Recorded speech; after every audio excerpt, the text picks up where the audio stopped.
بسم الله الرحمن الرحيم. الحمد لله رب العالمين، والصلاة والسلام على رسول الله وعلى آله وصحبه أجمعين، أما بعد. اللهم سبحانك لا علم لنا إلا ما علمتنا إنك أنت العليم الحكيم. رب اشرح لي صدري ويسر لي أمري واحلل عقدة من لساني يفقه قولي. അള്ളാഹുവിന്റെ മാർഗത്തിൽ ഞാൻ ഒരുപാട് സ്നേഹിക്കുന്ന സഹോദരങ്ങളെ, സഹോദരിമാരെ, പ്രിയപ്പെട്ട പഠിതാക്കളെ, നബി സല്ലല്ലാഹു അലൈഹി വസല്ലമയുടെ ഖാദിം അനസ് ഇബ്നു മാലിക് റളിയല്ലാഹു അൻഹു, നബിയുമായിട്ട് വളരെ അടുത്ത് ഇടപഴകിയ ഒരു സ്വഹാബിയാണ് മദീനക്കാരനായ അൻസാരിയായ അനസ് ഇബ്നു മാലിക് റളിയല്ലാഹു അൻഹു. 10 വർഷത്തോളം അദ്ദേഹം നബി സല്ലല്ലാഹു അലൈഹി വസല്ലമക്ക് ഖിദ്മത്ത് ചെയ്തിട്ടുണ്ട്. അദ്ദേഹം ഒരിക്കൽ ഉമർ ബിൻ അബ്ദുൽ അസീസ് റഹിമഹുല്ലാഹു തആലയുടെ പിന്നിൽ നിസ്കരിച്ചു. അപ്പൊ നിസ്കാരം കഴിഞ്ഞിട്ട് ഉമർ ബിൻ അബ്ദുൽ അസീസ് റഹിമഹുല്ലാഹു തആലയുടെ നിസ്കാരത്തെ പറ്റിയിട്ട് അനസ് ബിൻ മാലിക് റളിയല്ലാഹു അൻഹു പറഞ്ഞത്, മാ റഅയ്തു അഹദൻ അഷ്ബഹ സ്വലാത്തൻ ബിറസൂലില്ലാഹി സ്വല്ലല്ലാഹു അലൈഹി വസല്ലം മിൻ ഹാദൽ ഫതാ. ഈ ചെറുപ്പക്കാരനെ പോലെ, ഈ യുവാവിനെ പോലെ നബി സല്ലല്ലാഹു അലൈഹി വസല്ലമയുടെ നിസ്കാരത്തോട് സാദൃശ്യം തോന്നിയ വേറൊരു നിസ്കാരം ഞാൻ നിർവഹിച്ചിട്ടില്ല എന്നുള്ളതാണ്. അപ്പൊ ശരിക്കത് ഉമർ ബിൻ അബ്ദുൽ അസീസ് റഹിമഹുല്ലാഹു തആലക്കുള്ള വലിയൊരു അംഗീകാരമാണ്. നബി സല്ലല്ലാഹു അലൈഹി വസല്ലമയെ വളരെ അടുത്തറിയുന്ന ഒരു സ്വഹാബി, നബി സല്ലല്ലാഹു അലൈഹി വസല്ലമയുടെ നിസ്കാരം നേരിട്ട് കണ്ട ഒരാള് ഉമർ ബിൻ അബ്ദുൽ അസീസ് റഹിമഹുല്ലാഹു തആലയുടെ പിന്നിൽ നിസ്കരിച്ചിട്ട് പറഞ്ഞ വാക്കാണ്, നബിന്റെ നിസ്കാരത്തോട് സാദൃശ്യം തോന്നുന്ന നിസ്കാരമാണ് ഉമർ ബിൻ അബ്ദുൽ അസീസ് റഹിമഹുല്ലാഹു തആലയുടെ നിസ്കാരം എന്നത്. പ്രിയപ്പെട്ടവർ, ഈ വാക്ക് കേൾക്കുമ്പോൾ നമ്മൾ ആലോചിക്കേണ്ടത്, നമ്മളൊക്കെ കാലങ്ങളായിട്ട് നിസ്കരിക്കുന്നവരാണ്. അപ്പൊ നമ്മുടെ നിസ്കാരവും നബി സല്ലല്ലാഹു അലൈഹി വസല്ലമയുടെ നിസ്കാരവും ഒരുപോലെയാണോ? സല്ലൂ കമാ റഅയ്തുമൂനി ഉസല്ലി, ഞാൻ ഇങ്ങനെ നിസ്കരിക്കുന്നതായിട്ടാണോ നിങ്ങൾ കണ്ടത്? അതുപോലെ നിങ്ങൾ നിസ്കരിക്കുവിൻ എന്ന നബിയുടെ കൽപ്പന നമ്മൾ കഴിവിന്റെ പരമാവധി പാലിക്കാൻ ശ്രമിച്ചിട്ടുണ്ടോ? അതൊക്കെയാണ് നമ്മുടെ മനസ്സിലേക്ക് വരേണ്ടത്. അൽഹംദുലില്ലാഹ്, അള്ളാഹു നമുക്ക് ചെറിയൊരു അവസരം തന്നു. ഒരു ചെറിയൊരു വർക്ക്ഷോപ്പിൽ നമ്മൾ പങ്കെടുത്തു. നബി സല്ലല്ലാഹു അലൈഹി വസല്ലമയുടെ നിസ്കാരം എന്ന ഈ ഒരു റമദാനിൽ നമ്മൾ തെരഞ്ഞെടുത്ത ദൗറ, ഇന്നത്തോടു കൂടി നമ്മൾ അതിന്റെ ക്ലാസ്സുകൾ പൂർത്തിയാകും. അപ്പൊ അള്ളാഹു നമ്മളിൽ നിന്ന് സ്വീകരിക്കട്ടെ. ചെറിയൊരു പരിശ്രമമാണ് നമ്മൾ നടത്തിയത്. ഇതോടുകൂടി എല്ലാം നമ്മൾ കലക്കി കുടിച്ചു, നബിന്റെ നിസ്കാരം 100-ൽ 100 നമുക്ക് കിട്ടി, ഇനി നിസ്കാരത്തിന്റെ കാര്യത്തിൽ നമുക്ക് അറിയാനൊന്നുമില്ല എന്നൊന്നും ആരും വിചാരിക്കരുത്. എത്രയോ മസ്അലകൾ ഇനിയും നമ്മൾ പഠിക്കാൻ ബാക്കിയാണ്. അപ്പൊ അറിവ് എന്ന് പറഞ്ഞാൽ അങ്ങനെയാണ്, വിശാലമായിട്ട് പരന്നു കിടക്കുന്ന ഒരു കടലാണ്, ഒരു വലിയ സാഗരമാണ് അറിവ് എന്ന് പറഞ്ഞാൽ. അപ്പൊ അതൊന്ന് ഒന്നോ രണ്ടോ തുള്ളിയാണ് നമുക്ക് കിട്ടുക. അപ്പൊ പഠിക്കുന്തോറും നമുക്ക് ബോധ്യപ്പെടുക, ഇനിയും ഒരുപാട് കാര്യങ്ങൾ പഠിക്കാനുണ്ട്, നമുക്കൊന്നും അറിയില്ല എന്നുള്ള തിരിച്ചറിവാണ് ഉണ്ടാവുക. അതാണ് നമുക്ക് വേണ്ടത്. ഏതായാലും ഇന്ന് നമ്മള് ജസ്റ്റ് ഒന്ന് പഴയ ക്ലാസ്സുകളൊക്കെ ഒന്ന് റിവൈസ് ചെയ്യാൻ പറഞ്ഞിരുന്നു. നോട്ട്സ് ഉള്ള ആൾക്കാർക്ക് കുറച്ചും കൂടി എളുപ്പമായിരിക്കും. ഏതായാലും നോട്ട്സ് റെഡി ആയിക്കൊണ്ടിരിക്കുന്നു. 12 ആളുകൾ നമ്മുടെ നോട്ട്സിന്റെ ഒരു ദൗത്യം ഏറ്റെടുത്തിരിക്കുകയാണ്. അള്ളാഹു അത് അവർക്ക് കൂടുതൽ എളുപ്പമാക്കി കൊടുക്കട്ടെ, അവർക്ക് ഏറ്റവും നല്ല പ്രതിഫലം നൽകട്ടെ. അത് കേവലം നമ്മുടെ ദൗറയുടെ നോട്ട് എന്നതിനപ്പുറം ഒരു ചെറിയ പുസ്തകമൊക്കെ ആക്കി മാറ്റാനാണ് നമ്മൾ ആഗ്രഹിക്കുന്നത്. അള്ളാഹു സഹായിക്കട്ടെ. അപ്പോ ഏതായാലും നമ്മൾ കഴിഞ്ഞ ക്ലാസ്സുകളുടെ ഒരു രത്ന ചുരുക്കം, ഒരു ആകത്തുകയാണ് ഇൻഷാ അള്ളാഹ് ഇന്നത്തെ ക്ലാസ്സിൽ പറയുന്നത്. നിസ്കാരം എന്ന് പറഞ്ഞാൽ തക്ബീറത്തുൽ ഇഹ്റാം കൊണ്ട് തുടങ്ങിയിട്ട് സലാം കൊണ്ട് അവസാനിക്കുന്ന ഒരു പ്രക്രിയയാണല്ലോ, ഒരു കർമ്മമാണ്. അപ്പൊ ഒന്ന് തക്ബീറത്തുൽ ഇഹ്റാം കൊണ്ട് തുടങ്ങി അതിന്റെ രൂപങ്ങളും കാര്യങ്ങളൊക്കെ ഇങ്ങനെ പറഞ്ഞിട്ട് സലാം കൊണ്ട് അവസാനിക്കുന്ന ഒരു രത്ന ചുരുക്കമാണ് ഇന്നത്തെ ക്ലാസ് കൊണ്ട് നമ്മൾ ഉദ്ദേശിക്കുന്നത്. അള്ളാഹു എളുപ്പമാക്കി തരട്ടെ. നമ്മൾ നിസ്കരിക്കാൻ നിൽക്കുന്നതിന് മുമ്പ് തന്നെ നമ്മൾ ഷുറൂത്തു സ്വലാത്തി വ അർക്കാനുഹ വ വാജിബാത്തുഹ എന്ന മുഹമ്മദ് ബിൻ അബ്ദുൽ വഹാബ് റഹിമഹുല്ലാഹു തആലയുടെ ഗ്രന്ഥമാണ് ഈ ഒരു പഠനത്തിന് കാര്യമായിട്ട് അവലംബിച്ചിട്ടുള്ളത്. പിന്നെ അതിന്റെ ഷർഹുകൾ, നിസ്കാരത്തിന്റെ രൂപം പഠിക്കാൻ നമ്മൾ 2 കാര്യങ്ങളാണ് അവലംബിച്ചത്. ഒന്ന് ഷെയ്ഖ് ഇബ്നു ഉസൈമീൻ റഹിമഹുല്ലാഹു തആലയുടെ സിഫത്തു സ്വലാത്ത് എന്ന ഗ്രന്ഥവും ഷെയ്ഖ് അസീസ് ഫർഹാൻ അൽ അനിസി ഹഫിളഹുല്ലയുടെ ഒരു ദർസുമാണ് നമ്മൾ അവലംബിച്ചിട്ടുള്ളത്. ഏതായാലും നിസ്കരിക്കാൻ നിൽക്കുന്നതിന് മുമ്പ് തന്നെ നിസ്കാരത്തിന്റെ ഷർത്തുകളായ എത്ര ഷർത്തുകളാണ്? 5. ഇപ്പൊ തന്നെ അഭിപ്രായ വ്യത്യാസം ഉണ്ടോ? 9 ഷർത്തുകൾ അല്ലെ? 9 ഷർത്തുകൾ എന്തെങ്കിലും പൂർത്തിയാകണം അല്ലെ? നിസ്കാരം ശരിയാകാനുള്ള 9 ഷർത്തുകൾ പൂർത്തിയാകണം. അത് നിസ്കാരത്തിന് മുമ്പ് തന്നെ ഉണ്ടാവണം. നിസ്കാരത്തിന്റെ മുമ്പ് തന്നെ ആ 9 ഷർത്തുകൾ ഉണ്ടാകണം. നിസ്കാരം തീരുന്നത് വരെ, സലാം വീട്ടുന്നത് വരെ ആ ഷർത്തുകൾ നിലനിൽക്കുകയും ചെയ്യണം. ഈ ഷർത്തുകൾ എന്ന് പറഞ്ഞാൽ അത് ഉണ്ടെങ്കിലേ നിസ്കാരം ശരിയാവുള്ളൂ. ഈ 9 ഷർത്തുകളിൽ ഏതെങ്കിലും ഒരു ഷർത്ത് ഇല്ല എങ്കിൽ അവരുടെ നിസ്കാരം ശരിയാവുകയില്ല. അപ്പൊ ആ 9 ഷർത്തുകളൊന്നും പെട്ടെന്ന് ഒരു 30 സെക്കൻഡ് കൊണ്ട് എണ്ണി പറയാൻ പറ്റുമോ?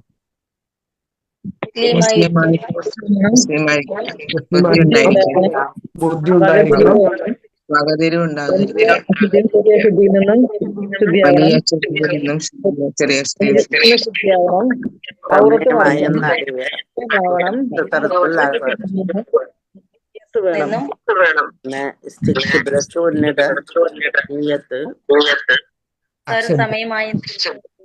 ഓക്കെ. ഇതാണ് 9 എണ്ണം അല്ലെ? മുസ്ലിം ആകണം, ബുദ്ധി ഉണ്ടായിരിക്കണം, വകതിരിവെത്തണം, ചെറിയ അശുദ്ധിയിൽ നിന്ന് വലിയ അശുദ്ധിയിൽ നിന്ന് ശുദ്ധിയാകണം, നിസ്കരിക്കുന്ന സ്ഥലം, വസ്ത്രം, ശരീരം ഇതൊക്കെ നജസിൽ നിന്ന് വൃത്തിയായിരിക്കണം, സമയമാകണം, നിയ്യത്തുണ്ടാകണം, ഖിബ്ലയിലേക്ക് നേരെ തിരിയണം, ഔറത്ത് മറക്കണം. ഇങ്ങനെ 9 ഷർത്തുകൾ നമ്മൾ എണ്ണി പറഞ്ഞിരുന്നു. ആ 9 ഷർത്തുകൾ നിസ്കാരത്തിന് മുമ്പ് തന്നെ വേണം. അത് നിസ്കാരം കഴിയുന്നവരെ നിലനിൽക്കുകയും ചെയ്യണം. ഒരാൾ നിസ്കാരം തുടങ്ങുന്ന സമയത്ത് കിബിലയിലേക്ക് തിരിഞ്ഞിട്ടാണ് നിസ്കാരം തുടങ്ങിയത്, പിന്നെ കിബിലൊന്നും വേണ്ടെന്ന് പറഞ്ഞിട്ട് രണ്ടാമത്തെ റക്കാത്ത് മുതൽ എങ്ങോട്ടെങ്കിലും തിരിഞ്ഞിട്ട് നിസ്കരിക്കുകയാണെങ്കിൽ അത് പറ്റൂല. ഒരാള് നിസ്കരിക്കുന്ന സമയത്ത് ശരീരം മുഴുവൻ മറച്ചിട്ടാണ് നിസ്കാരം തുടങ്ങിയത്, തെക്ബീറൊക്കെ ചൊല്ലി തുടങ്ങിയത്. സലാം വീട്ടുമ്പോ തുണിയും കുപ്പായൊന്നും ഇല്ല എങ്കിൽ നിസ്കാരം ശരിയാവൂല. അപ്പൊ ആ ഷർത്തുകൾ എന്ത് ചെയ്യണം? നിസ്കാരത്തിന്റെ അവസാനം വരെ പാലിക്കണം. അതൊന്ന് നമ്മൾ ഡീപ്പായിട്ട് വിശദീകരിച്ച് പോകുന്നില്ല, അതൊക്കെ നമ്മൾ ഒരല്പം വിശദമായിക്കൊണ്ട് തന്നെ പറഞ്ഞ ഭാഗങ്ങളാണ്. ഇനി നമ്മൾ നിസ്കരിക്കാൻ നിൽക്കുകയാണ്. നിസ്കരിക്കാൻ നിൽക്കുമ്പോൾ നമ്മുടെ മനസ്സിലുണ്ടാകണം, അള്ളാഹുവിന്റെ മുമ്പിലാണ് ഞാൻ നിൽക്കുന്നത്, ആ നിസ്കാരം എനിക്ക് നിർബന്ധമായ കാര്യമാണ്, അതിന് കിട്ടുന്ന കൂലിയും കാര്യങ്ങളൊക്കെ പ്രതീക്ഷിച്ചുകൊണ്ട് എന്ത് ചെയ്യുക? നമ്മൾ നിസ്കാരം തുടങ്ങുക. ആ നിയ്യത്ത് ഉണ്ടാവേണ്ടത് നമ്മുടെ ഹൃദയത്തിലാണ്. അത് ചൊല്ലി പറയാന്നുള്ള ഒരു ഏർപ്പാട് നബി സല്ലല്ലാഹു അലൈഹി വസല്ലം നമുക്ക് കാണിച്ചു തന്നിട്ടില്ല. മിഅ്റാജിന്റെ രാത്രിയിൽ നിസ്കാരം നിർബന്ധമായതിനു ശേഷം നബി എത്രയോ വർഷങ്ങൾ നിസ്കരിച്ചിട്ടുണ്ട്. ഒരിക്കൽ പോലും നബി സല്ലല്ലാഹു അലൈഹി വസല്ലമ നവൈതു അൻ ഉസല്ലിയ എന്ന് പറഞ്ഞിട്ട് നിയ്യത്ത് ചൊല്ലി പറഞ്ഞൊരു നിസ്കാരം നമുക്ക് കാണാൻ കഴിയില്ല. ഓക്കെ, നമ്മൾ നിന്നുകൊണ്ടാണ് നിസ്കരിക്കേണ്ടത് അല്ലെ? നിൽക്കാൻ കഴിവുണ്ടായിട്ടും ഒരാള് ഇരുന്നുകൊണ്ട് നിസ്കരിച്ചാലോ? നിസ്കാരത്തിന് നിസ്കാരം ബാത്തിലാണ്, നിസ്കാരം ശരിയാവുകയില്ല. നിൽക്കാൻ കഴിവുള്ള ഒരാൾ നിന്നുകൊണ്ട് തന്നെയാണ് നിസ്കരിക്കേണ്ടത്. അപ്പൊ നിൽക്കുന്ന സമയത്ത് ആ നൃത്തത്തിന്റെ രൂപം നമ്മൾ പറഞ്ഞു. കാൽ വിരലുകൾ കിബിലയിലേക്ക് വരുന്ന രൂപത്തിൽ വെക്കണം. നബി സല്ലല്ലാഹു അലൈഹി വസല്ലം സൊഫൊക്കെ ശരിയാക്കാൻ പറഞ്ഞ സമയത്ത് സഹാബിമാർ അവരുടെ മടമ്പുകാലുകളാണ് ചേർത്ത് വെച്ചിരുന്നത്. മടമ്പുകാലുകൾ ചേർന്ന് നിൽക്കണമെങ്കിൽ എന്ത് ചെയ്യണം? കാൽവിരലുകൾ കിബിലയിലേക്ക് വരുന്ന രൂപത്തിൽ സ്ട്രെയിറ്റ് ആയിട്ട് കാല് വെച്ചാൽ എന്താവുള്ളൂ? മടമ്പുകാലുകൾ ചേർന്ന് നിൽക്കുള്ളൂ. അതല്ല എങ്കിൽ കാല് 2 ഭാഗങ്ങളിലേക്കാണെങ്കിൽ, അല്ലെങ്കിൽ കാൽവിരലുകൾ ഒരു വശത്തേക്ക് ചെരിച്ചിട്ടാണ് വെച്ചതെങ്കിൽ അവിടെ മടമ്പുകാലം എന്താവൂല? ചേർന്ന് നിൽക്കൂല. എന്നാൽ നബിയുടെ സഹാബിമാർ സൊഫ് കെട്ടിയ സമയത്ത് അവർ മടമ്പുകാലുകൾ ചേർത്ത് വെച്ചിരുന്നതാണ്. നമ്മള് പൊതുവെ സൊഫ് ശരിയാക്കുമ്പോൾ കാൽ വിരലുകളാണ് പരസ്പരം തട്ടാറുള്ളത്. അതല്ല വേണ്ടത്. മടമ്പുകാലുകൾ ചേർത്ത് വെക്കുമ്പോഴാണ് എല്ലാം ഒരേ ലൈനിൽ വരിക. അപ്പൊ അത് പ്രത്യേകം ശ്രദ്ധിക്കുക. ഒരു ഡെമോ കാണിക്കാൻ പറ്റുമോ? അഥവാ ഡെമോ കാണിക്കാതെ ഞാൻ എഴുന്നേറ്റ് നിന്ന് കാണിക്കേണ്ടി അല്ലെങ്കിൽ നമ്മളെ കയ്യിൽ പിക്ചർ വേണമെങ്കിൽ ഗ്രൂപ്പിൽ എന്ത് ചെയ്യാം? പോസ്റ്റ് ചെയ്യാം. അഥവാ നമ്മൾ കാൽവിരലുകൾ എന്ത് ചെയ്യുക? സ്ട്രെയിറ്റ് ആയിട്ട് വരിക. സാധാരണ നമ്മൾ നിൽക്കുമ്പോൾ ഇങ്ങനെയാണ് ഉണ്ടാവുക അല്ലെ? ഇങ്ങനെയാണ് നമ്മൾ പല ആൾക്കാരും നിസ്കാരത്തിൽ സൊഫ് നിൽക്കുമ്പോൾ ഇങ്ങനെയാണ് ഉണ്ടാവുക. അപ്പൊ 2 ഭാഗങ്ങളിലേക്കാണ് വിരലുകൾ പോകുന്നത്. അല്ലെങ്കിൽ ഇങ്ങനെ നിന്നാലും ഉൾഭാഗത്തേക്കാണ് വിരലുകൾ വരുന്നത്. ഇത് സ്ട്രെയിറ്റ് ആയിട്ട് എന്ത് ചെയ്യുക? കാൽവിരലുകൾ കിബിലയിലേക്ക് വരുന്ന രൂപത്തിലാവുമ്പോൾ മടമ്പുകാല് ഇവിടെ ക്ലിയർ ആയിരിക്കും. അപ്പൊ ആ മടമ്പുകൾ എന്ത് ചെയ്യാൻ പറ്റും? പരസ്പരം ചേർത്ത് വെക്കാൻ പറ്റും എന്നുള്ളതാണ് വിഷയം. അതുപോലെ തന്നെ നിന്നുകൊണ്ട് നിസ്കരിക്കുക എന്നുള്ളത് നിസ്കാരത്തിന്റെ റുക്നാണ്. ആ നിസ്കാരത്തിന്റെ റുക്ൻ എന്ത് ചെയ്യാൻ പറ്റൂല? ഒഴിവാക്കാൻ പറ്റുകയില്ല. ഒരാൾ കഴിവുണ്ടായിട്ടും ഇരിക്കുകയാണെങ്കിൽ നിസ്കാരം ശരിയാവുകയില്ല. ഇനി നമ്മൾ തക്ബീർ ചൊല്ലുകയാണ്. തക്ബീർ ചൊല്ലുമ്പോൾ അള്ളാഹു അക്ബർ എന്നാണ് ചൊല്ലേണ്ടത്. അത് അള്ളാഹു അഅ്ലം അല്ലെങ്കിൽ അള്ളാഹു അഅല എന്നൊക്കെ പറഞ്ഞാൽ ആ തക്ബീർ എന്താവില്ല, ശരിയാവുകയില്ല. ഈ ഒന്നാമത്തെ തക്ബീറിനാണ് തക്ബീറത്തുൽ ഇഹ്റാം എന്ന് പറയുക. ആ തക്ബീറത്തുൽ ഇഹ്റാം എന്നുള്ള പേര് വരാനുള്ള കാരണം എന്താണ്?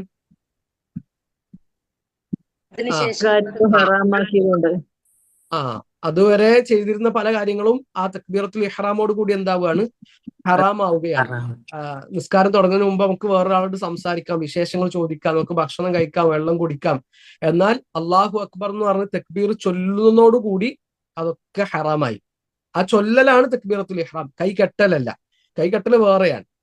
അള്ളാഹു അക്ബർ എന്ന് ചൊല്ലുന്നതിനാണ് എന്ത് പറയുക, തക്ബീറത്തുൽ ഇഹ്റാം എന്ന് പറയുക.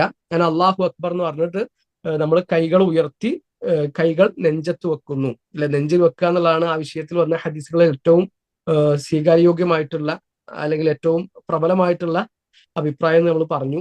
ഇനി ഒരാൾ വയറ്റത്താണ് കൈവച്ചത് അല്ലെങ്കിൽ പൊക്കിളിന് താഴെയാണ് കൈവച്ചത്, അതൊന്നും അയാൾ നിസ്കാരത്തെ ബാധിക്കുന്ന കാര്യങ്ങളല്ല. ഒരാൾ പൊക്കിളിന് താഴെ കൈവച്ചുകൊണ്ട് നിസ്കരിച്ചു എന്നുള്ളതുകൊണ്ട് അയാൾ നിസ്കാരം സ്വീകാര്യമാവില്ല, ഓന് മടക്കി നിസ്കരിക്കണം, ഓന് നിസ്കാരത്തിന് കൂലിയില്ല എന്നൊന്നും പറയാൻ വകുപ്പില്ല. എന്നാൽ ആ വിഷയങ്ങൾ വന്ന ഹദീസുകൾ പരിശോധിക്കുമ്പോൾ ഏറ്റവും പ്രബലമായ അഭിപ്രായമായിട്ട് മനസ്സിലാകുന്ന വല്ലാഹു ആലം നെഞ്ചിന്റെ മുകളിൽ കൈ വെക്കുക എന്നുള്ളതാണ്. കൈ ഉയർത്തുക എന്നുള്ളത് സുന്നത്താണ്, അല്ലെ? തക്ബീർ ചൊല്ലുന്ന സമയത്ത് കൈ ഉയർത്തുക എന്നുള്ളത് സുന്നത്താണ്. കൈ ഏതുവരെ ഉയർത്തണം?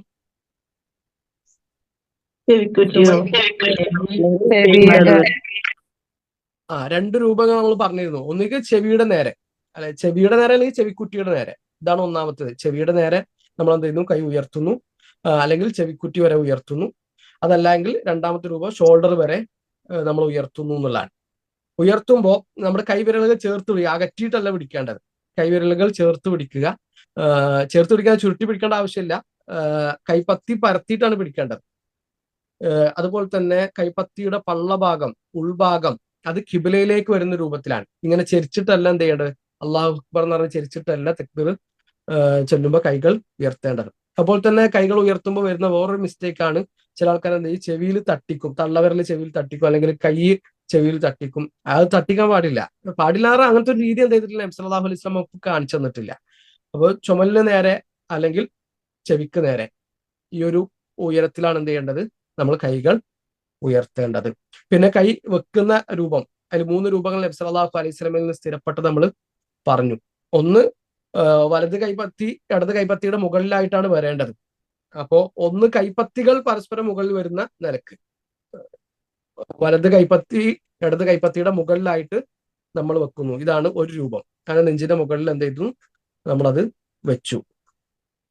ചില ആൾക്കാർ നെഞ്ച് എന്ന് പറയുമ്പോൾ ചില ആൾക്കാർ ഇങ്ങനെ ഒരു സൈഡിലേക്ക് കൊണ്ടുപോയി വെക്കും, ഹൃദയം ഇവിടെയാണെന്ന് പറഞ്ഞിട്ട് ഒരു സൈഡിലേക്ക് കൊണ്ടുപോയി ഇടത് ഭാഗത്തേക്ക് കൊണ്ടുപോയി വെക്കുന്നത് കാണാൻ പറ്റും. അതിനൊന്നും അടിസ്ഥാനമല്ല. നബി സല്ലല്ലാഹു അലൈഹി വസല്ലം അങ്ങനത്തെ രീതിയൊന്നും നമുക്ക് കാണിച്ചു തന്നിട്ടില്ല. നെഞ്ചിന്റെ മുകളിൽ എന്ത് ചെയ്യുക, വെക്കുക എന്നുള്ളതാണ്. പിന്നെ രണ്ടാമത്തെ ഒരു രീതി കൈവെക്കാന്, വലത് കൈപ്പത്തി ഇടത് കൈത്തണ്ടയുടെ മുകളിലായിട്ട് വെക്കുക. കൈത്തണ്ടയുടെ മുകളിലായിട്ട് പിടിക്കുന്നൊന്നുമില്ല, അങ്ങനെ നമ്മൾ കൈപ്പത്തി വെക്കുന്ന രൂപം. മൂന്നാമത്തെ രൂപം, ഇവിടെ നമ്മളെ ഈ കണക്ഷൻ, ഈ രണ്ട് കൈപ്പത്തികളുടെയും കണക്ഷനുകൾ ഇടയിൽ വെച്ചിട്ട് നമ്മൾ കൈ പിടിക്കുന്ന രൂപം. ഇതൊക്കെ നമ്മൾ മുമ്പ് ക്ലാസ്സിൽ വിശദീകരിച്ചാണ്, ജസ്റ്റ് ഇങ്ങനെ ഒന്ന് പറഞ്ഞു പോവാണ്. അങ്ങനെ കൈത്തണ്ട, ഇടത് കൈത്തണ്ട നമ്മൾ വലത് കൈപ്പത്തി കൊണ്ട് പിടിക്കുന്ന, തള്ളവിരൽ കൊണ്ട് ബാക്കിയുള്ള വിരലുകൾ കൊണ്ട് പിടിക്കുന്ന ഒരു രൂപം. ഈ 3 രൂപങ്ങളിൽ എന്ത് ചെയ്തിട്ടുണ്ട്, നബി സല്ലല്ലാഹു അലൈഹി വസല്ലമയിൽ നിസ്കാരത്തിൽ കൈ കെട്ടുന്ന രീതികൾ വന്നിട്ടുണ്ട്. ഇതിൽ ഏത് രീതി എന്ത് ചെയ്യാം, നമുക്ക് സ്വീകരിക്കാം. അപ്പൊ ഓരോ സന്ദർഭത്തിനനുസരിച്ച് ചെയ്താൽ മതി. 3ഉം നബിയിൽ നിന്ന് സ്ഥിരപ്പെട്ടതാണ്. ഇടക്കൊക്കെ എന്ത് ചെയ്യുക, പല പല രീതികളിൽ നമ്മൾ ചെയ്യുക എന്നുള്ളതാണ്. അപ്പൊ ഇങ്ങനെ കൈ വെക്കുമ്പോൾ കുറച്ചുകൂടി സ്ഥലം നമുക്ക് വേണ്ടി വരും. കൈപ്പത്തിയുടെ മുകളിൽ കൈപ്പത്തി വെക്കുമ്പോൾ കുറച്ചും കൂടി അധികം സ്ഥലം വേണ്ടി വരും. അപ്പൊ ചിലപ്പോൾ സൊഫിനൊക്കെ ഇടയിൽ തിരക്കുള്ള സൊഫൊക്കെ ആണെങ്കിൽ അപ്പോൾ ഇങ്ങനെയൊക്കെ കൈ വെച്ചാൽ ചിലപ്പോൾ അപ്പുറത്ത് നമുക്ക് ഇടങ്ങറായിരിക്കും. അപ്പൊ അവിടെ എന്ത് ചെയ്യുക, കുറച്ചും കൂടി കൈ കയറ്റി പിടിക്കുക. അങ്ങനത്തെ രീതികളൊക്കെ സന്ദർഭത്തിനനുസരിച്ച് ഉപയോഗിക്കുക. അതുപോലെ തന്നെ നബി സല്ലല്ലാഹു അലൈഹി വസല്ലമയുടെ സുന്നത്ത് ജീവിപ്പിക്കുക എന്നുള്ള നിലക്ക് ഇടക്കൊക്കെ ഇങ്ങനെ മാറ്റി ചെയ്യുക എന്നുള്ളതാണ് വേണ്ടത്. പിന്നെ അവിടെ തക്ബീർ ചൊല്ലുന്ന സമയത്ത് 3 രീതികളും ആകാം. ഒരാൾക്ക് പൂർണ്ണമായി കൈ കെട്ടിയതിനു ശേഷം അള്ളാഹു അക്ബർ എന്ന് പറയാം, അല്ലെങ്കിൽ അള്ളാഹു അക്ബർ എന്ന് പറയലും കൈ കെട്ടലും രണ്ടും ഒരുമിച്ചാകാം, അല്ലെങ്കിൽ അള്ളാഹു അക്ബർ എന്ന് പൂർണ്ണമായിട്ട് തക്ബീർ ചൊല്ലിയതിനു ശേഷം, അള്ളാഹു അക്ബർ എന്ന് പറഞ്ഞ് തക്ബീർ ചൊല്ലിയതിനു ശേഷം കൈ കെട്ടുന്ന രൂപവും ആകാം. അതൊക്കെ വിശാലത കാണിക്കേണ്ട രീതിയാണ്. 3 രീതിയും നബി സല്ലല്ലാഹു അലൈഹി വസല്ലമയിൽ നിന്ന് വന്നത് നമുക്ക് കാണാൻ പറ്റും. ഓക്കെ, ഇനി അതിനുശേഷം നമ്മൾ ദുആഉൽ ഇസ്തിഫ്താഹിലേക്ക് പോവുകയാണ്. പ്രാരംഭ പ്രാർത്ഥനയിലേക്ക്. ഇപ്പൊ രണ്ട് കാര്യങ്ങൾ നമ്മൾ പറഞ്ഞത്, ഒന്ന് നിസ്കാരത്തിന്റെ നൃത്തം, അത് റുക്കനാണ്. അതുപോലെ തന്നെ തക്ബീറത്തുൽ ഇഹ്റാം, അതും റുക്കനാണ്. ആ തക്ബീർ ചൊല്ലിയാലേ നിസ്കാരം സ്റ്റാർട്ട് ആവുള്ളൂ. ആ തക്ബീർ ചൊല്ലിയിട്ടില്ലെങ്കിൽ എന്താണ്, നിസ്കാരം തുടങ്ങിയിട്ടില്ല. അപ്പൊ ആ തക്ബീർ നഷ്ടപ്പെട്ട് കഴിഞ്ഞാൽ പിന്നെ നിസ്കാരം തുടക്കം മുതൽ എന്ത് ചെയ്യണം, നിർവഹിക്കണം. അപ്പൊ അത് പ്രത്യേകം ശ്രദ്ധിക്കുക. പിന്നെ തക്ബീറത്തുൽ ഇഹ്റാമിന് ശേഷം നബി സല്ലല്ലാഹു അലൈഹി വസല്ലം കുറച്ച് സമയം മിണ്ടാതിരുന്നിരുന്നു എന്ന് അബൂ ഹുറൈറ റളിയല്ലാഹു അൻഹു റിപ്പോർട്ട് ചെയ്യുന്ന ഹദീസിലുണ്ടല്ലോ. അപ്പൊ അബൂ ഹുറൈറ ചോദിക്കുന്നുണ്ട്, നബി ആ സമയത്ത് എന്താണ് ചെയ്യേണ്ടത്? അപ്പൊ നബി സല്ലല്ലാഹു അലൈഹി വസല്ലം പഠിപ്പിച്ചു കൊടുത്ത ദുആ ആണ് അല്ലാഹുമ്മ ബാഇദ് ബൈനി വബൈനൽ ഖതായ എന്ന് പറയുന്ന ആ പ്രാരംഭ പ്രാർത്ഥന. അതല്ലാത്ത പ്രാരംഭ പ്രാർത്ഥനകൾ വന്നിട്ടുണ്ട്. ഷെയ്ഖ് മുഹമ്മദ് അബ്ദുൽ വഹാബ് റഹിമഹുല്ലാഹു തആല നമ്മളെ ഗ്രന്ഥത്തിൽ കൊടുത്തിട്ടുള്ളത് ഒരു ചെറിയ രൂപമാണ്. സുബ്ഹാനക്കല്ലാഹുമ്മ റബ്ബന വബിഹംദിക അല്ലാഹുമ്മ ഗഫിർലി, സുബ്ഹാനക്കല്ലാഹുമ്മ വബിഹംദിക വതബാറക ഇസ്മുക വതആല ജദ്ദുക വലാ ഇലാഹ ഗൈറുക എന്ന പ്രാരംഭ പ്രാർത്ഥനയാണ് നമ്മുടെ കിതാബിൽ നമുക്ക് കാണാൻ പറ്റുക. നമ്മൾ അയച്ച PDF-ൽ ഇതല്ലാത്ത പ്രാരംഭ പ്രാർത്ഥനകൾ ഉണ്ട്. നിങ്ങൾ ഗ്രൂപ്പിൽ ആ PDF കണ്ടിട്ടുണ്ടാകും. അത് നന്നായിട്ട് എന്ത് ചെയ്യുക, ഉപയോഗപ്പെടുത്തുക. അതില് നിസ്കാരത്തിന്റെ അദ്കാറുകളും അതിന്റെ അർത്ഥങ്ങളും കാര്യങ്ങളും ഒക്കെ പല നിലക്ക് വന്ന ദിക്റുകളും പല രീതികളിൽ വന്നതൊക്കെ അതിൽ കൊടുത്തിട്ടുണ്ട്.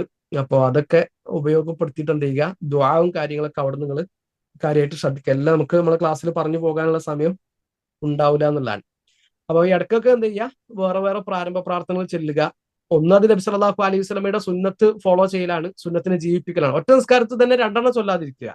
അപ്പൊ അബൂ ഹുറൈറ ചോദിക്കുന്നുണ്ടല്ലോ, എന്താണ് ഞാൻ ആ സമയത്ത് ചൊല്ലേണ്ടത് ചോദിക്കുമ്പോൾ നബി ഒറ്റ പ്രാരംഭ പ്രാർത്ഥന പഠിപ്പിച്ചു കൊടുത്ത്, ഒന്ന് കൂടുതൽ പഠിപ്പിച്ചു കൊടുത്തിട്ടില്ല. അപ്പൊ ഒറ്റ നിസ്കാരത്തിൽ ഒരു പ്രാരംഭ പ്രാർത്ഥന ചൊല്ലുക എന്നുള്ളതാണ്. വേറെ നിസ്കാരത്തിൽ വേറെ ചൊല്ലുക, അങ്ങനെ ചെയ്യുക എന്നുള്ളതാണ്. പിന്നെ പ്രാരംഭ പ്രാർത്ഥന ചൊല്ലുന്നതിന്റെ വിധി എന്താണ്? ഒരാളത് മനഃപൂർവ്വം ഒഴിവാക്കി അല്ലെങ്കിൽ അറിയാതെ ഒഴിവാക്കി, അതൊന്നും അയാളുടെ നിസ്കാരത്തെ ബാധിക്കുകയില്ല. മനഃപൂർവ്വം ഒഴിവാക്കിയ അയാൾക്ക് ആ സുന്നത്തിന് കൂലി നഷ്ടപ്പെടുകയാണ്. അപ്പൊ ആ കൂലി നമ്മൾ നഷ്ടപ്പെടുത്തേണ്ടതില്ല, നഷ്ടപ്പെടുത്താൻ പാടില്ല. അപ്പൊ അത് ചൊല്ലാൻ തന്നെയാണ് എന്ത് ചെയ്യേണ്ടത്, നമ്മൾ ശ്രദ്ധിക്കേണ്ടത്. ദുആഉൽ ഇസ്തിഫ്താഹ് കഴിഞ്ഞു. പിന്നെ നമ്മൾ തഅവ്വുദിലേക്ക് നീങ്ങുകയാണ്. യഊദു ബില്ലാഹി മിനശ് ശൈത്താനിർ റജീം എന്ന് മനസ്സറിഞ്ഞുകൊണ്ട് എന്ത് ചെയ്യുക, നമ്മൾ ഇന്നലെ പറഞ്ഞതുപോലെ ശൈത്താന് നമ്മളെ വിടൂല. കാരണം ഏറ്റവും പ്രധാനപ്പെട്ട ഒരു ഇബാദത്താണ് നമ്മൾ ചെയ്യാൻ ഒരുങ്ങിയിട്ടുള്ളത്, നിസ്കാരം. ഇസ്ലാമിന്റെ റുക്കനാണ്. അപ്പൊ ആ ഇബാദത്ത് ചെയ്യുമ്പോൾ ഒരിക്കലും നമ്മളെ വെറുതെ വിടൂല.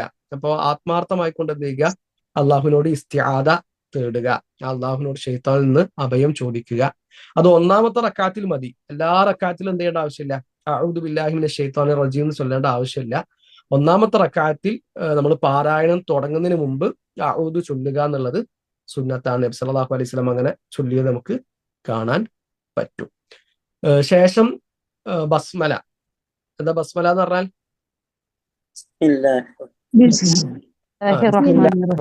റഹീം അല്ലെ, ബിസ്മില്ലാഹിർ റഹ്മാനിർ റഹീം ചൊല്ലുക എന്നുള്ളത് സുന്നത്താണ്. നബി സല്ലല്ലാഹു അലൈഹി വസല്ലമയും സഹാബിമാരൊക്കെ അത് പതുക്കെയാണ് ഓതിയിരുന്നത്. നബിയും അബൂബക്കറും ഉമറും ഉസ്മാനും ഒക്കെ കാനൂ ലാ യജ്ഹറൂന ബി ബിസ്മില്ലാഹിർ റഹ്മാനിർ റഹീം, അവർ ബിസ്മില്ലാഹിർ റഹ്മാനിർ റഹീം എന്നുള്ളത് ഉച്ചത്തിൽ ഓതിയിരുന്നില്ല എന്നൊക്കെ ഹദീസിൽ വന്നത് കാണാൻ പറ്റും. അപ്പൊ ബിസ്മി പതുക്കനെ ഓതിയാൽ മതി. ഇനി ഒരാൾ ഉറക്കനെ ഓതി, ഉച്ചത്തിൽ ഓതി, അയാളെ നിസ്കാരം ശരിയാവോ? കാര്യത്തിനൊന്നും ഒരു പ്രശ്നവും സംഭവിക്കുന്നില്ല. എന്നാൽ നബി സല്ലല്ലാഹു അലൈഹി വസല്ലമയിൽ നിന്ന് ഏറ്റവും കൂടുതൽ വന്ന രീതി നബി സല്ലല്ലാഹു അലൈഹി വസല്ലമ ബസ്മല പതുക്കനെയാണ് പാരായണം ചെയ്തിരുന്നത് എന്നതാണ്.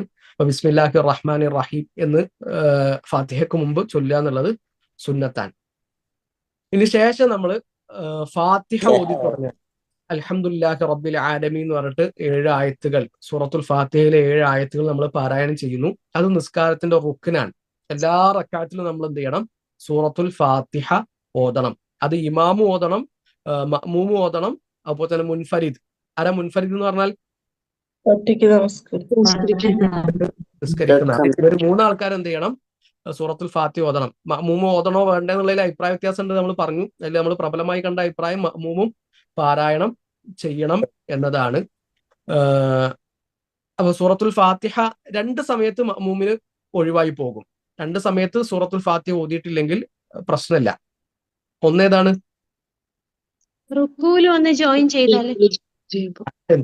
ഇമാമ് റുക്കൂലായിരിക്കുന്ന സമയത്ത് മഅ്മൂം എന്ത് ചെയ്തു, നിസ്കാരത്തിലേക്ക് എത്തി, അള്ളാഹു അക്ബർ എന്ന് പറഞ്ഞ തക്ബീറത്തുൽ ഇഹ്റാം ചൊല്ലി അള്ളാഹു അക്ബർ എന്ന് പറഞ്ഞ് റുക്കൂലേക്ക് പോയി. അപ്പൊ ആ സമയത്ത് ഈ മഅ്മൂമിന് ഫാത്തിഹ നഷ്ടപ്പെട്ടാലും എന്തില്ല, മഅ്മൂമിന്റെ നിസ്കാരത്തെ ബാധിക്കുകയില്ല. നമ്മൾ തെളിവൊക്കെ അബൂബക്കർ റളിയല്ലാഹുവിന്റെ ഹദീസും കാര്യങ്ങളൊക്കെ തെളിവ് പറഞ്ഞിട്ട് നമ്മൾ അങ്ങോട്ട് പോകുന്നില്ല. രണ്ടാമത്തേത്, ഇമാമ് എന്ത് ചെയ്തിട്ടുണ്ട്, നൃത്തത്തിൽ തന്നെയാണ്, ഇമാമിന്റെ കൂടെ ജോയിൻ ചെയ്തു. പക്ഷെ ഇമാം അവസാന സമയങ്ങളിലാണ്, നമ്മള് ഫാത്തിഹയുടെ ആദ്യത്തെ രണ്ടായത്തുകൾ ഓതിയപ്പോൾ തന്നെ ഇമാം റുക്കൂലേക്ക് പോയി. ഫാത്തിഹ ഓതാൻ നമ്മൾ കംപ്ലീറ്റ് ചെയ്യുകയാണെങ്കിൽ ഇമാം റുക്കൂയിൽ നിന്ന് ഉയരും. അങ്ങനത്തെ അവസ്ഥയാണെങ്കിൽ നമുക്ക് എന്ത് ചെയ്യാം, ഇമാമിന്റെ കൂടെ റുക്കൂയിലേക്ക് ജോയിൻ ചെയ്യാവുന്നതാണ്. അവിടെയും ഫാത്തിഹ പൂർത്തിയാക്കിയിട്ടില്ല എന്നുള്ളത് നമ്മുടെ നിസ്കാരത്തെ ബാധിക്കില്ല. മഅ്മൂമിനാണ് ഈ വിഷയം. ഇമാമും അതുപോലെ തന്നെ മുൻഫരീദും ആണെങ്കിൽ അവരെന്ത് ചെയ്യണം, നിർബന്ധമായിട്ടും അവർക്ക് ഒരു സന്ദർഭത്തിൽ എന്ത് ചെയ്യുന്നില്ല, ഫാത്തിഹ ഒഴിവാകുന്ന അവസ്ഥ വരുന്നില്ല എന്നുള്ളതാണ്. ഇപ്പൊ ഫാത്തിഹ എന്നുള്ളത് എല്ലാ റക്അത്തിലെയും റുക്നാൻ. എല്ലാ റക്അത്തിലും എന്ത് ചെയ്യണം, ഫാത്തിഹ ഓതണം. ലാ സ്വലാത്ത ലിമൻ ലം യഖറ ബിഫാത്തിഹത്തിൽ കിതാബ്. ഫാത്തിഹ ഓതാത്തവന് നിസ്കാരമില്ല എന്ന് നബി സല്ലല്ലാഹു അലൈഹി വസല്ലമ പറഞ്ഞു. ഈ ഫാത്തിഹ കഴിഞ്ഞതിന് ശേഷം എന്ത് ചെയ്യുക, ആമീൻ പറയുക. ആമീൻ പറയുക എന്നുള്ളത് സുന്നത്താൻ. ആമീൻ എന്ന് പറയുക. അത് ആമീൻ എന്നും പറയാം, ആമീൻ എന്നും പറയാം. അത്ര നീട്ടുന്നു എന്നുള്ളത് എന്തല്ല, വിഷയമല്ല. ആമീൻ എന്നും പറയാം, ആമീൻ എന്ന് നീട്ടിയിട്ടും പറയാം. എന്തായാലും മീമിന് ശബ്ദ കൊടുക്കരുത്. ആ മീൻ എന്നാവരുത്, ആ മീൻ എന്നാണ്. മീമിന് ശബ്ദ ഇല്ലാതെയാണത് പറയേണ്ടത്. നബി സല്ലല്ലാഹു അലൈഹി വസല്ലമയും സഹാബിമാരൊക്കെ മദീന പള്ളിയിൽ നിസ്കരിക്കുന്ന സമയത്ത് വളരെ ഉച്ചത്തിലാണ്, പള്ളി മുഴങ്ങുന്ന പറഞ്ഞത്. പള്ളിയിൽ ആകെ ആമീൻ എന്നുള്ള ആ ശബ്ദം ഉയർത്തി പറയുന്നുണ്ട് പള്ളിയിൽ വലിയ മുഴക്കം ഉണ്ടാകുമായിരുന്നു എന്നൊക്കെ ഹദീസിൽ കാണാം. ഇബ്നു മാജ റഹിമഹുല്ലാഹ് റിപ്പോർട്ട് ചെയ്യുന്ന 853 ഹദീസിൽ അങ്ങനത്തെ പ്രയോഗം തന്നെ നമുക്ക് കാണാൻ പറ്റും. നബിയും സഹാബിമാർ ആമീൻ പറയുമ്പോൾ പള്ളിയിൽ മുഴക്കം ഉണ്ടായിരുന്നു എന്നാണ്. കാരണം ജൂതന്മാർക്ക് ഏറ്റവും കൂടുതൽ അസൂയുള്ള ഒരു സംഗതി കൂടിയാണ് മുസ്ലിങ്ങളുടെ മീൻ. രണ്ട് കാര്യങ്ങൾ ജൂതന്മാർക്ക് മുസ്ലിങ്ങളോട് അസൂയുണ്ട് നബി സല്ലല്ലാഹു അലൈഹി വസല്ലം പറഞ്ഞു. ഒന്ന് നമ്മുടെ സലാമാണ്. കാണുമ്പോഴും ഒക്കെ സലാം പറയുക, അസ്സലാമു അലൈക്കും എന്ന് പറഞ്ഞ് നമുക്കിടയിലുള്ള ആ ഒരു സ്നേഹബന്ധം, അത് കാണുമ്പോൾ ജൂതന്മാർക്ക് അസൂയാണ്. രണ്ടാമത്തെ നമ്മുടെ തഅ്മീനാൻ, നിസ്കാരത്തിൽ നമ്മൾ ആമീൻ പറയുന്നത് കാണുമ്പോൾ ജൂതന്മാർക്ക് അസൂയാണെന്നൊക്കെ നബി സല്ലല്ലാഹു അലൈഹി വസല്ലം പറഞ്ഞത് നമുക്ക് കാണാൻ പറ്റും. ഓക്കെ, ആ ആമീൻ പറഞ്ഞതിന് ശേഷം പിന്നെ എന്ത് ചെയ്യുക, ഒരു സൂറത്ത് അല്ലെങ്കിൽ ഖുർആനിൽ നിന്നുള്ള ഒരു അല്പഭാഗം പാരായണം ചെയ്യുക. അത് സുന്നത്താൻ. ഒരാൾ ഓതിയിട്ടില്ല എന്നുള്ളതുകൊണ്ട് ഫാത്തിഹ മാത്രമാണ് ഓതൽ നിർബന്ധമായിട്ടുള്ളത്. ഫാത്തിഹയ്ക്ക് ശേഷമുള്ളത് ഓതുക എന്നുള്ളത് സുന്നത്താണ്. ഒരാൾ ഓതിയിട്ടില്ല എങ്കിൽ അത് അയാളുടെ നിസ്കാരത്തെ ബാധിക്കുകയില്ല. അപ്പോ ചെറിയൊരു സൂറത്തോ അല്ലെങ്കിൽ നമുക്ക് പരിചയമുള്ള ഏതെങ്കിലും ഒക്കെ ഒരു ഭാഗം എന്ത് ചെയ്യുക, ഒരല്പം പാരായണം ചെയ്യുക എന്നുള്ളതാണ്. അതിൽ ഒരു റക്അത്തിൽ എന്ത് ചെയ്യാം, രണ്ട് റക്അത്തുകളായിട്ട് ഒറ്റ സൂറത്ത് തന്നെ രണ്ടായിട്ട് ഡിവൈഡ് ചെയ്തിട്ട് ഓതാം. ഒരാൾ സൂറത്തു നബ അമ്മ യതസാഅലു എന്നുള്ളത് ഒന്നാമത്തെ റക്അത്തിൽ കുറച്ച് ഓതി, രണ്ടാമത്തെ റക്അത്തിൽ ബാക്കി ഓതി, അങ്ങനെ ഓതാം. ഇനി ഒറ്റ റക്അത്തിൽ തന്നെ എന്ത് ചെയ്യാം, വേണമെങ്കിൽ ഒന്നിൽ കൂടുതൽ സൂറത്തുകൾ പാരായണം ചെയ്യാം. ഞങ്ങളെ തെളിവൊക്കെ നമ്മൾ പറഞ്ഞത് മസ്ജിദ് ഖുബായിലെ ഇമാമിന്റെ സംഭവമൊക്കെ നമ്മൾ പറഞ്ഞിരുന്നു. നബിന്റെ കാലത്ത് ഉണ്ടായ സംഭവമൊക്കെ. സൂറത്തുൽ ഇഖ്ലാസ് ഓതിയിട്ടാണ് ആ സഹാബി വേറെ ഏത് സൂറത്ത് ഓതിയിരുന്നത്. അപ്പൊ ഒറ്റ റക്അത്ത് തന്നെ നമുക്ക് വേണമെങ്കിൽ എന്ത് ചെയ്യാം, ഒന്നിലധികം സൂറത്തുകൾ പാരായണം ചെയ്യാം. അതുപോലെ തന്നെ വേണമെങ്കിൽ ഒരു സൂറത്ത് തന്നെ രണ്ട് റക്അത്തിലും പാരായണം ചെയ്യാം. നബി സല്ലല്ലാഹു അലൈഹി വസല്ലം ഒരിക്കൽ ഫജ്ർ നിസ്കാരത്തിൽ രണ്ട് റക്അത്തിലും സൂറത്തു സൽസല ഓതിയിരുന്നു എന്നാണ്. ഇദാ സുൽസിലത്തിൽ അർളു സിൽസാലഹ എന്നുള്ള സൂറത്ത് ഫജ്ർ നിസ്കാരത്തിലെ രണ്ട് റക്അത്ത്, ഒന്നാമത്തെ റക്അത്തിലും സൽസല ഓതി, രണ്ടാമത്തെ റക്അത്തിലും നബി സല്ലല്ലാഹു അലൈഹി വസല്ലമ സൽസല ഓതി എന്നൊക്കെ ഇമാം അബൂദാവൂദ് റഹിമഹുല്ലാഹ് റിപ്പോർട്ട് ചെയ്യുന്ന 816 ഹദീസിൽ കാണാൻ പറ്റും. അപ്പൊ അങ്ങനെ എന്തെങ്കിലുമൊക്കെ പാരായണം ചെയ്യാന്നുള്ളത് എന്താണ്, സുന്നത്താണ്. ഇല്ല, ഒറ്റ ആയത്ത് ഓതിയിട്ട് എന്ത് ചെയ്യാം, നിസ്കരിക്കാം.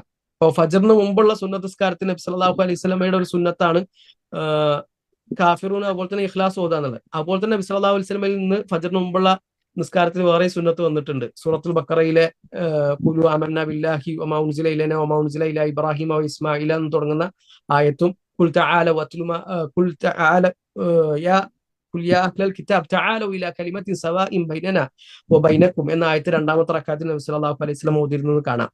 അപ്പൊ ഒറ്റ ആയത്ത് ഓതിയിട്ട് എന്ത് ചെയ്യാം, ഒരാൾക്ക് നിസ്കരിക്കാം. മുകളിലെ സൂറത്ത് ആദ്യം വരണമെന്നുള്ളതാണ്, അതാണ് മര്യാദ. അഥവാ നമ്മളെ മുസ്ഹഫിന് ഒരു തർത്തീബ് ഉണ്ടല്ലോ, ഒരു ഓർഡർ ഉണ്ടല്ലോ, ആ ഓർഡറിൽ തന്നെ ഓതുക എന്നുള്ളതാണ് മര്യാദ. എന്നാൽ അത് തെറ്റിച്ചു എന്നുകൊണ്ട് എന്താവില്ല, നിസ്കാരത്തെ ബാധിക്കുന്ന കാര്യം, അല്ലെങ്കിൽ ഒരാൾ അങ്ങനെ തെറ്റിച്ചു ഓതിയാൽ അത് ഹറാമാണെന്നോ ഇല്ല. ഏറ്റവും അഫ്ളൽ, ഏറ്റവും നല്ലത് എന്താണ്, നമ്മൾ ഓതുമ്പോൾ മുസ്ഹഫിന് ആ ഒരു തർത്തീബ്. ഇപ്പോൾ നമ്മൾ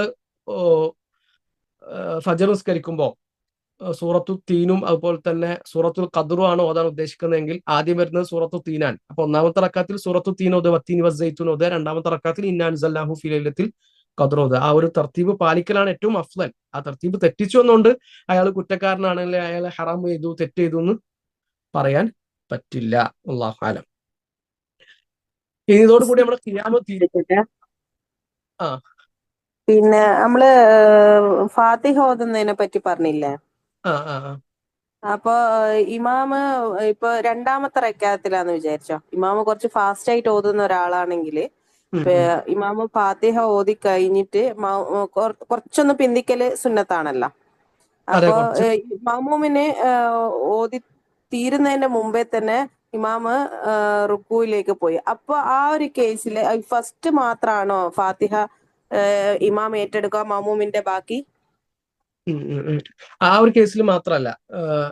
അഥവാ അവിടെ നമ്മൾ ശ്രദ്ധിക്കേണ്ട ഒരു കാര്യം, ഒന്ന് ഇമാം അവിടെ ശ്രദ്ധിക്കണം എന്നുള്ളതാണ്. ഇമാം എന്ത് ചെയ്യണം, പിന്നിൽ നിൽക്കുന്ന ആളുകൾക്ക് ഫാത്തിഹ ഓതാനുള്ള സമയം കൊടുക്കണം എന്നുള്ളതാണ് ഒന്നാമത്തെ കാര്യം.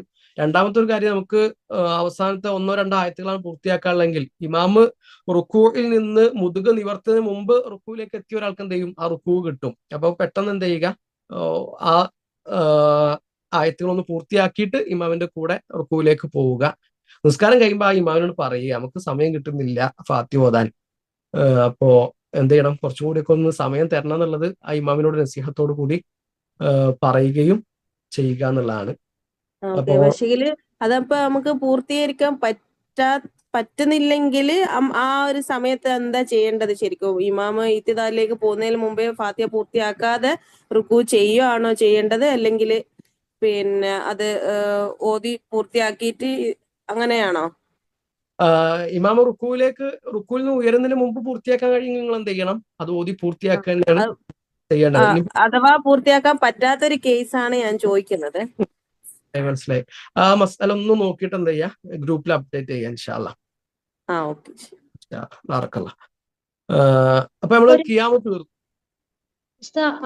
ആമീൻ പറയുമ്പം ഇപ്പൊ നമ്മള് കൂടെയാണ് ഓതണെന്ന് ചോദിച്ചു. ഇമാമിന്റെ കൂടെ ഓരോ ആയത്ത് കഴിയുമ്പോൾ നമ്മൾ കംപ്ലീറ്റ് ചെയ്തുകൊണ്ടിരിക്കുകയാണ്. പക്ഷെ ആമീൻ എത്തി കഴിയുമ്പം നമ്മൾ ആമീൻ പറഞ്ഞിട്ട് പിന്നെ ബാക്കി കംപ്ലീറ്റ് ചെയ്താൽ മതിയോ? മതി മതി മതി. ആമീൻ പറഞ്ഞിട്ട് ഇപ്പൊ ചില സമയത്ത് എന്ത് ചെയ്തിട്ടുണ്ടാവും, ഇമാമ് നമ്മളെക്കാളും മുമ്പ് ഓതിയിട്ടുണ്ടാവുമല്ലോ. അപ്പൊ ആമീൻ ഇമാമിന്റെ കൂടെ പറഞ്ഞിട്ട് എന്ത് ചെയ്താൽ ബാക്കി നമ്മൾ ഓതി പൂർത്തിയാക്കിയാൽ മതി. ഇനി നമ്മൾ ഓതി പൂർത്തിയാക്കിയിട്ട് നമുക്ക് എന്ത് ചെയ്യാം, സ്വയം ആമീൻ പറയാം. ഇമാമിന്റെ കൂടെ നമ്മളൊരു ആമീൻ പറഞ്ഞിട്ടുണ്ട്, നമ്മളെ ഫാത്തിഹ കഴിഞ്ഞാൽ നമുക്കും എന്ത് ചെയ്യാം, സ്വയം ആമീൻ പറയുകയും ചെയ്യാന്നുള്ളതാണ്. അതുപോലെ ഉസ്താദ്, ആമീൻ പറയുമ്പോ രണ്ടുപേരും ഒരുമിച്ച് പറയുന്നല്ലേ, അപ്പോഴല്ലേ മലക്കുകളുടെ പ്രാർത്ഥന നമ്മളുടെ ഒത്തുവരുമ്പോ? അതെ അതെ അതെ. അപ്പൊ ഇമാമിന്റെ കൂടെ ആമീൻ പറയാം, പിന്നെ അതിന് ശേഷം നമ്മളെ ഫാത്തിഹ കഴിഞ്ഞിട്ട് നമുക്കും ആമീൻ പറയാം. ഇമാമിന്റെ കൂടെ നമുക്ക് ആമീൻ പറയാം. അപ്പൊ ആ ശ്രേഷ്ഠത നമുക്ക് കിട്ടി. മലക്കുകളുടെ കൂടെ ഇമാമിന്റെ കൂടെ ആമീൻ ചേർത്ത് പറഞ്ഞു എന്നുള്ള ശ്രേഷ്ഠത നമുക്ക് കിട്ടി. പിന്നെ അത് കഴിഞ്ഞിട്ട് നമ്മൾ ഫാത്തിഹ ഓതി കഴിഞ്ഞല്ലോ, അപ്പൊ അവിടെ ആമീൻ പറയാനുള്ള ഒരു കാരണമായിട്ടുണ്ട്. അപ്പൊ അവിടെ എന്ത് ചെയ്യാം, നമുക്ക് ആമീൻ പറയാന്നുള്ളതാണ്. അല്ലാഹു ഒറ്റ മിനിറ്റ്. നേരത്തെ ചോദിച്ച ചോദ്യം എന്തായിരുന്നു? ഇമാമിന്റെ കൂടെ ഫാത്തിഹ ഓതാൻ സമയം കിട്ടാത്തതുണ്ട് അല്ലേ? ഓക്കെ. ഇനി നമ്മള് ഖിയാമിൽ നിന്ന് ഒരു ഡൗട്ട് വെച്ചോട്ടെ. നമ്മളെ ഡൗട്ട് ക്ലാസ് മുന്നോട്ട് പോകും കേട്ടോ. അത്യാവശ്യമായിട്ടുള്ളതുണ്ട്. വെള്ളിയാഴ്ച ദിവസം ഞാൻ യാത്രയിലായിരിക്കും. വെള്ളിയാഴ്ച ദിവസം എനിക്ക് ജുമുഅ കഴിഞ്ഞ ഉടനെ യാത്ര തുടങ്ങും. ട്രെയിനിലാണ്. അപ്പോൾ എനിക്ക് ജുമുഅ അറ്റൻഡ് ചെയ്യണമെന്ന് ആഗ്രഹമുണ്ട്. ഞാൻ ജുമുഅ അറ്റൻഡ് ചെയ്യാറുണ്ട്. ജുമുഅ അറ്റൻഡ് ചെയ്തിട്ട് ഞാൻ കയറിയാല് പിന്നെ ഞാൻ മഗ്രിബ് ഇശ എല്ലാം കഴിഞ്ഞിട്ടായിരിക്കും നാട്ടിലെത്തുക. ഒരു 10 മണിയോട് കൂടിയൊക്കെ ആയിരിക്കും എത്തുക. അപ്പൊ എനിക്ക് ഈ ജുമുഅ നിസ്കാരം പങ്കെടുത്തതിന് ശേഷം എനിക്ക് അസർ എങ്ങനെയാണ് ഞാൻ നിസ്കരിക്കേണ്ടത്? നബി സല്ലല്ലാഹു അലൈഹി വസല്ലം ഒരിക്കൽ പോലും എന്ത് ചെയ്തിട്ടില്ല, ജുമാ നിസ്കാരവും അസർ നിസ്കാരവും ജംഅ് ചെയ്ത് നിസ്കരിച്ചിട്ടില്ല. നബി യാത്രയിലായിരിക്കുന്ന സമയത്ത് നബി സല്ലല്ലാഹു അലൈഹി വസല്ലമ ളുഹറും അസറും ആണ് നിസ്കരിച്ചിരുന്നത്. അപ്പൊ ഒന്നാമത്തെ കാര്യം, നിങ്ങൾ യാത്രക്കാരിയാണെങ്കിൽ എന്ത് ചെയ്യുക, ളുഹർ നിസ്കരിച്ചാൽ മതി. ളുഹറിന്റെ കൂടെ നമുക്ക് അസർ നിസ്കരിക്കുന്നത് എന്തില്ല, തടസ്സമില്ല. എന്നാൽ ജുമാ നിസ്കരിച്ചിട്ടാണ് എങ്കിൽ അതിന്റെ കൂടെ എന്ത് ചെയ്യരുത്, അസർ ജംഅ് ചെയ്യാൻ പാടില്ല എന്നുള്ളതാണ്. ഇനി ഒരു നിലക്കും ഒരാൾക്ക് എന്ത് ചെയ്തിട്ടില്ല, ജുമാ നിസ്കരിച്ചു, അയാൾ ഒരു അസർ നിസ്കരിക്കാൻ വേറൊരു മാർഗം അയാൾക്ക് കിട്ടിയിട്ടില്ല എങ്കിൽ, ഭൂരിഭാഗം പണ്ഡിതന്മാർ ഒരു നിലക്കും അത് അനുവദിച്ചു തന്നിട്ടില്ല. എന്നാൽ ഷെയ്ഖ് സുലൈമാൻ റുഹൈലി ഹഫ്ളഹുല്ല അദ്ദേഹം പറയുന്നുണ്ട് ഒരു നിലക്കും അയാൾ എന്ത് ചെയ്യൂല, മഗ്‌രിബിന് ശേഷം അല്ലാതെ എത്തൂല, അസറിന്റെ സമയം കഴിഞ്ഞിട്ട് എത്തുള്ളൂ എങ്കിൽ അവർക്ക് ഇളവുണ്ടെന്നുള്ള നിലക്ക് പറഞ്ഞത് കാണാൻ പറ്റും. അവിടെ നിങ്ങൾ ശ്രദ്ധിക്കേണ്ട ഒരു കാര്യം ഇതാണ്, യാത്രക്കാരിയാണെങ്കിൽ എന്ത് ചെയ്യുക, ജുമാ ഒഴിവാക്കുക. ജുമാ നിങ്ങൾക്ക് നിർബന്ധമല്ല. ഒന്നാമത് സ്ത്രീകൾക്ക് ജുമാ നിർബന്ധമല്ല, രണ്ട് യാത്രക്കാർ എന്നുള്ള നിലക്കും നിർബന്ധമല്ല. അപ്പൊ അവിടെ ജുമാ നിസ്കരിച്ചിട്ട് പിന്നെ അസർ ജംആക്കുന്ന രൂപം കാണേണ്ടതില്ല. ദുഹർ നിസ്കരിച്ചാൽ മതി. ദുഹർ നിസ്കരിച്ചിട്ട് ജുമായും കൂടി ജംആക്കുന്ന രൂപം കണ്ടാൽ മതി എന്നുള്ളതാണ്. അല്ലാഹു അലം. ഓക്കെ, ഇനി നമ്മള് റുക്കോയിലേക്ക് പോവുകയാണ്. ഖിയാമിൽ നിന്ന് അല്ലാഹു അക്ബർ എന്ന് പറഞ്ഞിട്ട് റുക്കോയിലേക്ക് പോകുന്നു. ആ അല്ലാഹു അക്ബറിന് ആ തക്ബീറിന്റെ പേരെന്താണ്?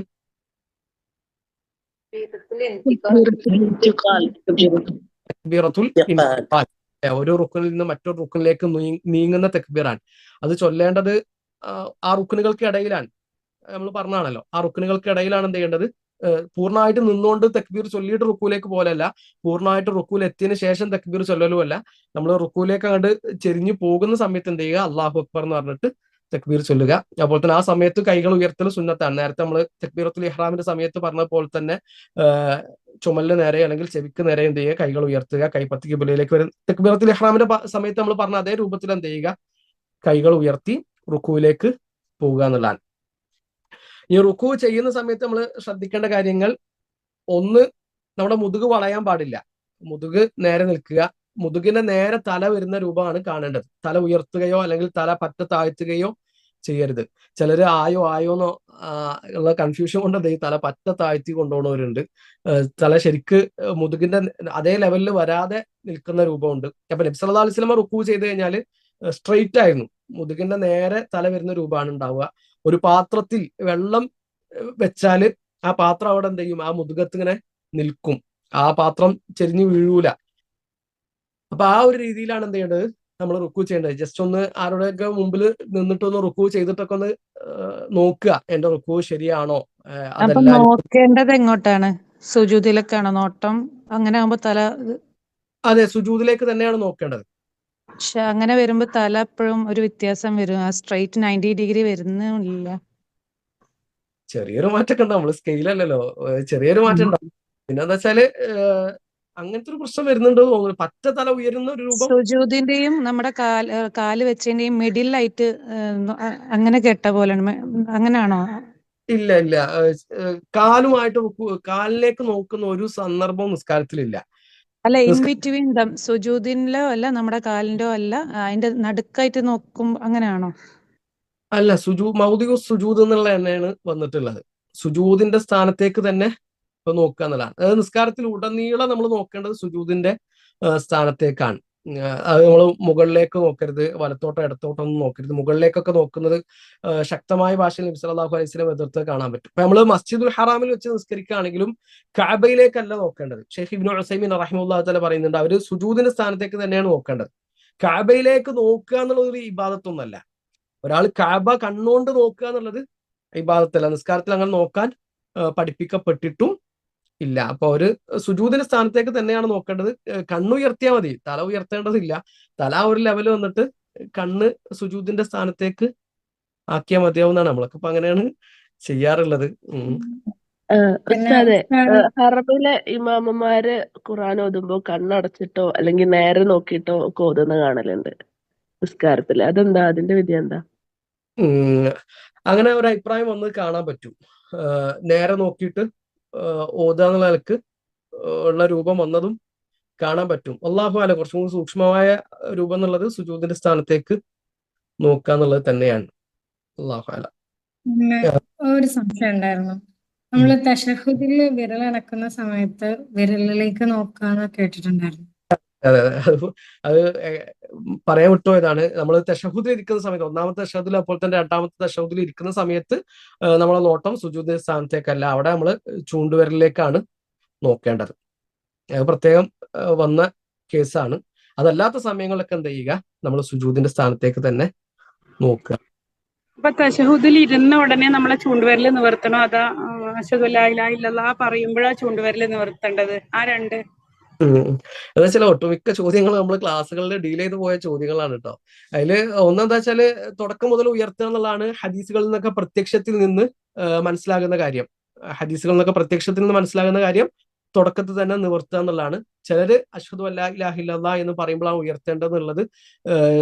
ചില മദ്ഹബുകളിലൊക്കെ അങ്ങനത്തെ അഭിപ്രായം, ഷാഫി മദ്ഹബിലൊക്കെ അഭിപ്രായമാണ് ഉള്ളത്. എന്നാൽ അല്ലാഹു അലം തുടക്കം മുതൽ തന്നെ ഉയർത്തുക, അത് അള്ളാഹുവിന്റെ തൗഹീദിലേക്കുള്ള സൂചനയാണെന്നുള്ളതൊക്കെയാണ്. ഇൻഷാ അല്ലാഹ് ആ ഭാഗങ്ങൾ പറയുമ്പോൾ നമുക്ക് എന്ത് ചെയ്യാം, ഒന്നുകൂടി റിപ്പീറ്റ് ചെയ്ത് പറയാം. ചോദ്യങ്ങൾ പരമാവധി കുറക്കുക. കാരണം എല്ലാവർക്കും സമയം ഉണ്ടാവില്ല. പഠിതാക്കൾ പലരും പല തിരക്കുകളുള്ള ആൾക്കാരല്ലേ. അപ്പൊ നമ്മള് ചോദ്യങ്ങൾ പരമാവധി നിങ്ങൾ ലിങ്കുകളിലേക്ക് വന്നാൽ അതായിരിക്കും നമുക്ക് കുറച്ചും കൂടി എളുപ്പം.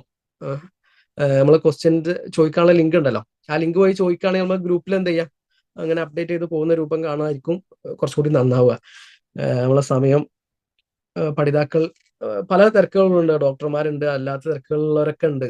അപ്പോൾ അതും കൂടി നമ്മൾ എന്ത് ചെയ്യുക, ഒന്ന് പരിഗണിക്കുക. ഞാൻ ഫ്രീ ആണ്, ഫ്രീ ഉള്ള ആൾക്കാരുണ്ടാവും, അതല്ലാത്തവരും ഉണ്ടാവുമല്ലോ. ഓക്കെ, ബറക്കല്ലാഹു ഫീക്കും. അള്ളാഹു എല്ലാവരുടെയും താല്പര്യം വർദ്ധിപ്പിച്ചു തരട്ടെ. അപ്പൊ മുതുക് വളക്കാതിരിക്കുക, അതുപോലെ തന്നെ തലയും മുതുകും ഒരേ ലെവലിൽ വരുന്ന രൂപം കാണുക. പിന്നെ നമ്മൾ പറഞ്ഞു കൈകൾ കക്ഷത്തിൽ നിന്ന് അകറ്റി വെക്കുക എന്നുള്ളത് പറഞ്ഞു. കാൽമുട്ടുകളിലാണ് കൈ പിടിക്കേണ്ടത്. കാൽമുട്ടുകൾ പിടിക്കുമ്പോൾ കൈ വിരലുകൾ ചേർത്ത് വെക്കണോ വിടർത്തി വെക്കണോ? വിടർത്തി വെക്കണം. വിടർത്തി വെക്കണം. കൈ വിരലുകൾ അകറ്റി വെക്കുക എന്നുള്ളതാണ് റുക്കൂയിലെ സുന്നത്ത്. സുജൂദാകുമ്പോൾ കൈ വിരലുകൾ ചേർത്ത് വെക്കുകയുമാണ്.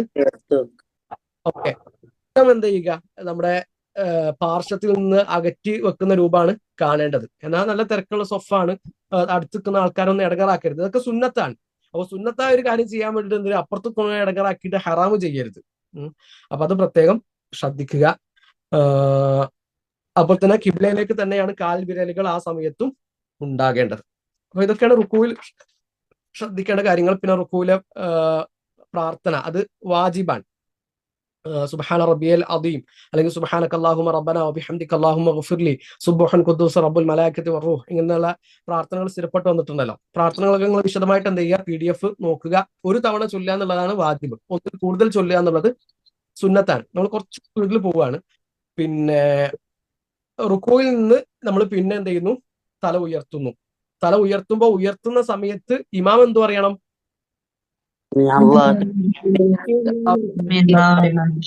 അത് ശേഷമാണോ പറയേണ്ടത്? ആ ഗ്യാപ്പിൽ തെക്ബീറത്തുൽ ഇന്തിഖാൽ പറഞ്ഞല്ലോ, ഒരു റുക്കിൽ നിന്ന് മറ്റൊരു റുക്കിലേക്ക് പോകുന്ന തെക്ബീറിന്റെ കാര്യം പറഞ്ഞല്ലോ. ആ ഒരു ഗ്യാപ്പിന് തന്നെയാണ് എന്ത് പറയേണ്ടത്? സമി അല്ലാഹു പറയേണ്ടത്. ഇമാമും മുൻഫരിദും, ഒറ്റക്കും ഇമാമുമാണ് എന്ത് പറയുന്നത്, സമി അല്ലാഹു ലിമൻ ഹമിദ എന്ന് പറയേണ്ടത്. എന്നാൽ മഅ്മൂം എന്താ പറയേണ്ടത്? റബ്ബനാ വലക്കൽ ഹംദ് എന്നാണ് മഅ്മൂം ആ സമയത്ത് പറയേണ്ടത്. പിന്നെ മുതുക് നിവർത്തി നിന്നതിന് ശേഷം ഇമാമും മുൻഫരിദും എന്ത് ചെയ്യുക, റബ്ബനാ ലക്കൽ ഹംദ്, ബാക്കിയുള്ള ഹംദൻ കസീറൻ തയ്യിബൻ മുബാറകൻ ഫീ അല്ലെങ്കിൽ മിൽ അസ്സമാവാതി വമിൽ അർളി തുടങ്ങുന്ന ദിക്റുകൾ എന്ത് ചെയ്യുക, ചൊല്ലുക. പിന്നെ റബ്ബനാ ലക്കൽ ഹംദിന്റെ 4 രൂപങ്ങൾ നമ്മൾ പറഞ്ഞു അല്ലെ. അല്ലാഹുമ്മ റബ്ബനാ ലക്കൽ ഹംദുണ്ട്,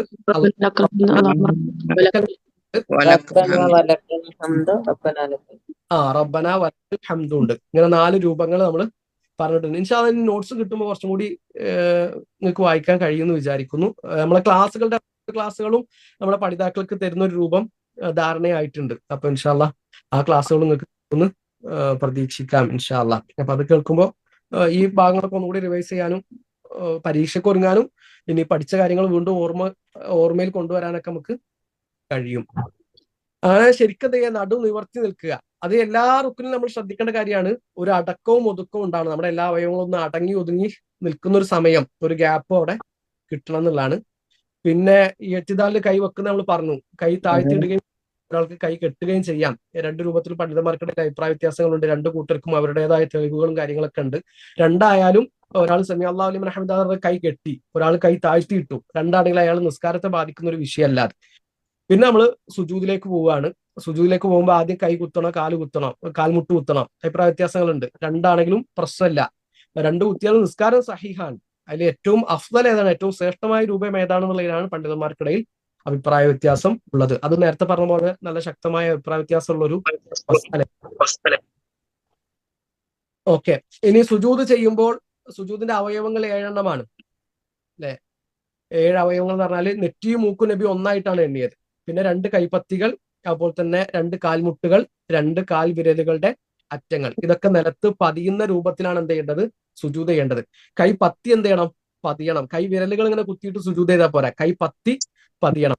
ആ സമയത്ത് എന്ത് ചെയ്യണം? കൈ തണ്ട ഉയർത്തണം. കൈ തണ്ട ഭൂമിയിൽ കിടത്തി വെക്കരുത്. കൂടുതൽ സ്ത്രീകളാണ് സുജൂദ് ചെയ്യുമ്പോൾ എന്ത് ചെയ്യുക? കൈ തണ്ട എന്ത് ചെയ്യും? കിടത്തി വെക്കും. നബി സല്ലല്ലാഹു അലൈഹി വസല്ലം പറഞ്ഞു, നായ കൈ കടത്തി വെക്കുന്ന പോലെ നിങ്ങൾ എന്ത് ചെയ്യാൻ പാടില്ല? കൈ കടത്തി വെക്കാൻ പാടില്ല. അപ്പൊ കുറച്ച് കടുപ്പത്തിലുള്ള ഒരു താക്കീതാണത്. നായയിലേക്ക് ഉപമിച്ച് പറഞ്ഞാൽ കടുപ്പത്തിലുള്ള താക്കീതാന്നൊക്കെ ആ ഹദീസിന്റെ ഷർഹിൽ നമുക്ക് കാണാൻ പറ്റും. എത്രയാ വരുന്നത് കൈകൾ നായനെ ഉപമിക്കുന്നത്? ഹദീസ്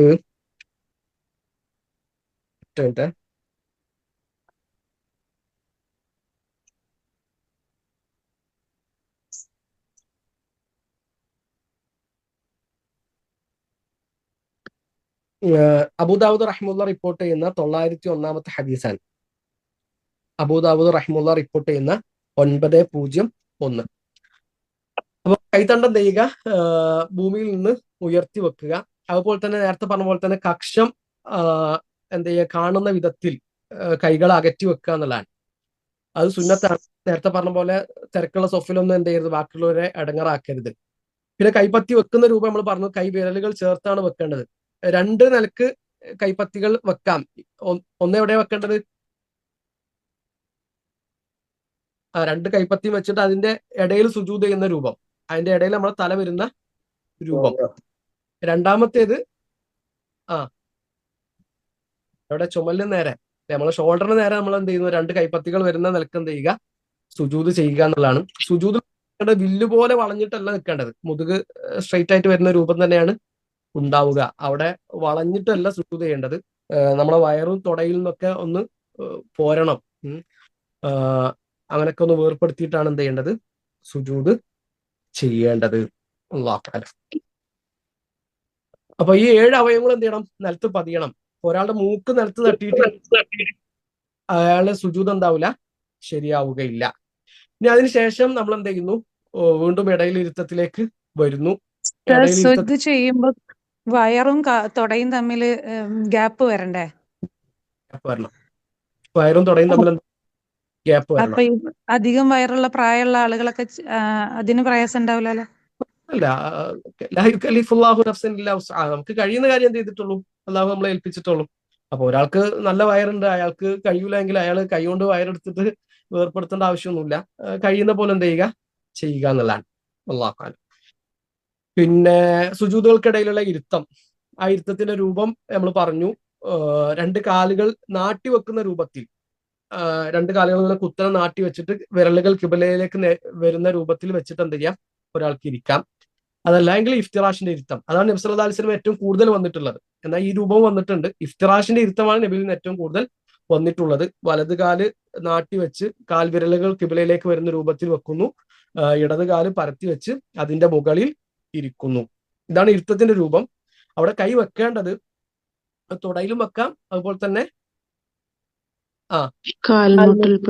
കാൽമുട്ടിലേക്ക് ഇറക്കിയിട്ട് എന്ത് ചെയ്യാം? കൈകൾ വെക്കുന്ന രൂപം കാണാവുന്നതാണ്. ഓക്കെ. പിന്നെ സുജൂദ് ഇടയിലിരുത്തത്തിലെ ദിക്റുകൾ, റബ്ബി ഗഫിർലി റബ്ബി ഗഫിർലി, അല്ലെങ്കിൽ റബ്ബി ഗഫിർലി വർഹംനി, അല്ലാഹുമ്മ ഗഫിർലി വർഹംനി എന്നൊക്കെ തുടങ്ങുന്ന ദിക്റുകൾ നിങ്ങൾ കൂടുതൽ എന്ത് ചെയ്യുക? PDF അവലംബിച്ചിട്ടൊന്ന് നോക്കാൻ ശ്രമിക്കുക. പിന്നെ വീണ്ടും സുജൂദ് ചെയ്യുന്നു.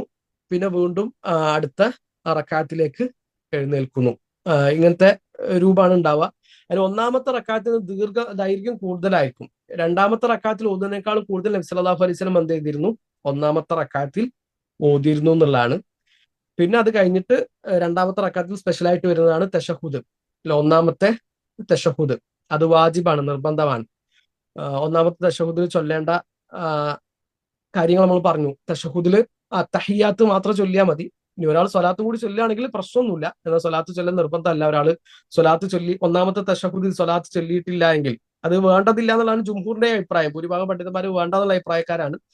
എന്നാൽ ഷാഫി മദ്ഹബിലൊക്കെ സ്വലാത്ത് ചൊല്ലുക എന്നുള്ള അഭിപ്രായമാണ് ഉള്ളത് ഒന്നാമത്തെ തശഹുദിൽ തന്നെ. അപ്പൊ ഒന്നാമത്തെ തശഹുദിൽ അഷ്ഹദു അല്ലാ ഇലാഹ ഇല്ലല്ലാഹ് അഷ്ഹദു അന്ന മുഹമ്മദ് റസൂലുള്ളാഹ് വരെ ചൊല്ലിയാൽ മതി. ഇനി ഒരാൾ സ്വലാത്തും കൂടി ചൊല്ലുകയാണെങ്കിൽ പ്രശ്നമില്ല. അതുപോലെ തന്നെ അവിടെ ഇരിക്കേണ്ടത് ഇഫ്തിറാഷിന്റെ ഇരുത്തമാണ്.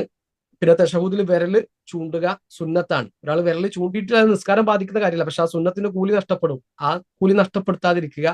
വിരല് ചൂണ്ടുന്നതിന് 2 രൂപങ്ങൾ നമ്മൾ പറഞ്ഞു അല്ലെ? ചൂണ്ടുവിരൽ ഉയർത്തുന്നതിന് 2 രൂപങ്ങൾ നമ്മൾ പറഞ്ഞിട്ടുണ്ട്.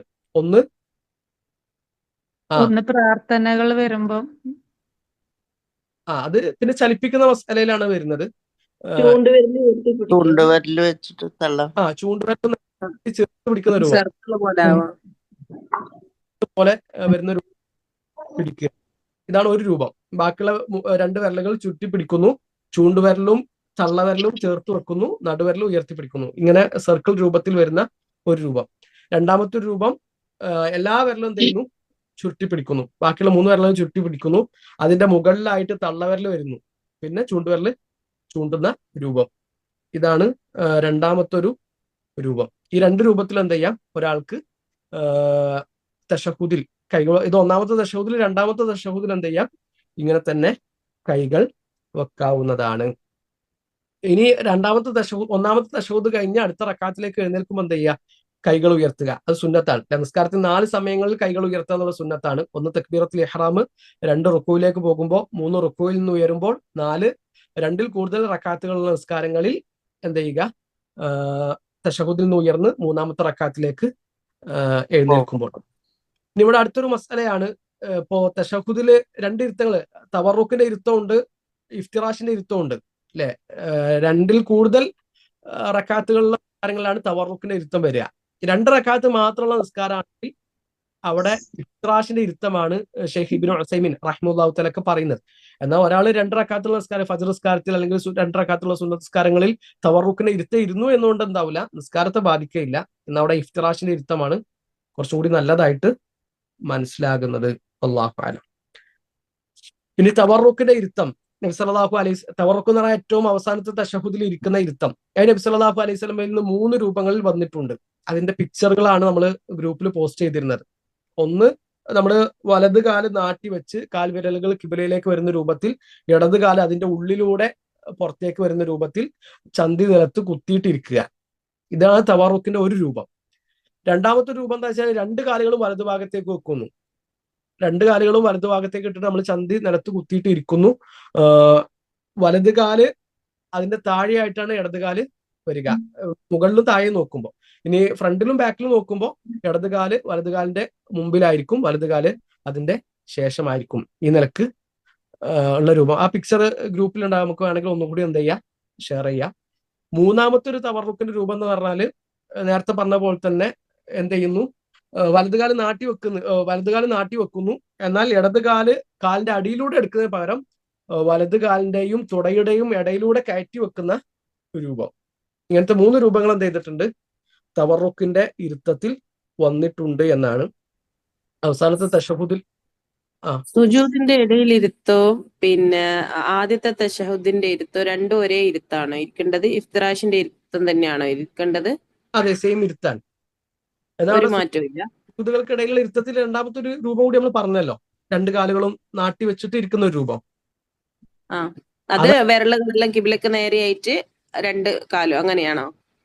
2 കാലുകൾ നമ്മൾ കുത്തനെ വെച്ചിട്ട് കാൽ വിരലുകൾ കിബിലയിലേക്ക് വരുന്നു, അതിന്റെ മുകളിൽ ഇരിക്കുന്നു, കാല് വെക്കുന്നില്ല. എന്നാൽ ഇഫ്തിറാഷിന്റെ ഇരുത്തം തന്നെയാണ് തശഹൂദിന്റെ ഒന്നാമത്തെ തശഹൂദിൽ ഇരിക്കേണ്ടത്. സുജൂദുകൾക്കിടയിലുള്ള ഇരുത്തത്തിലെ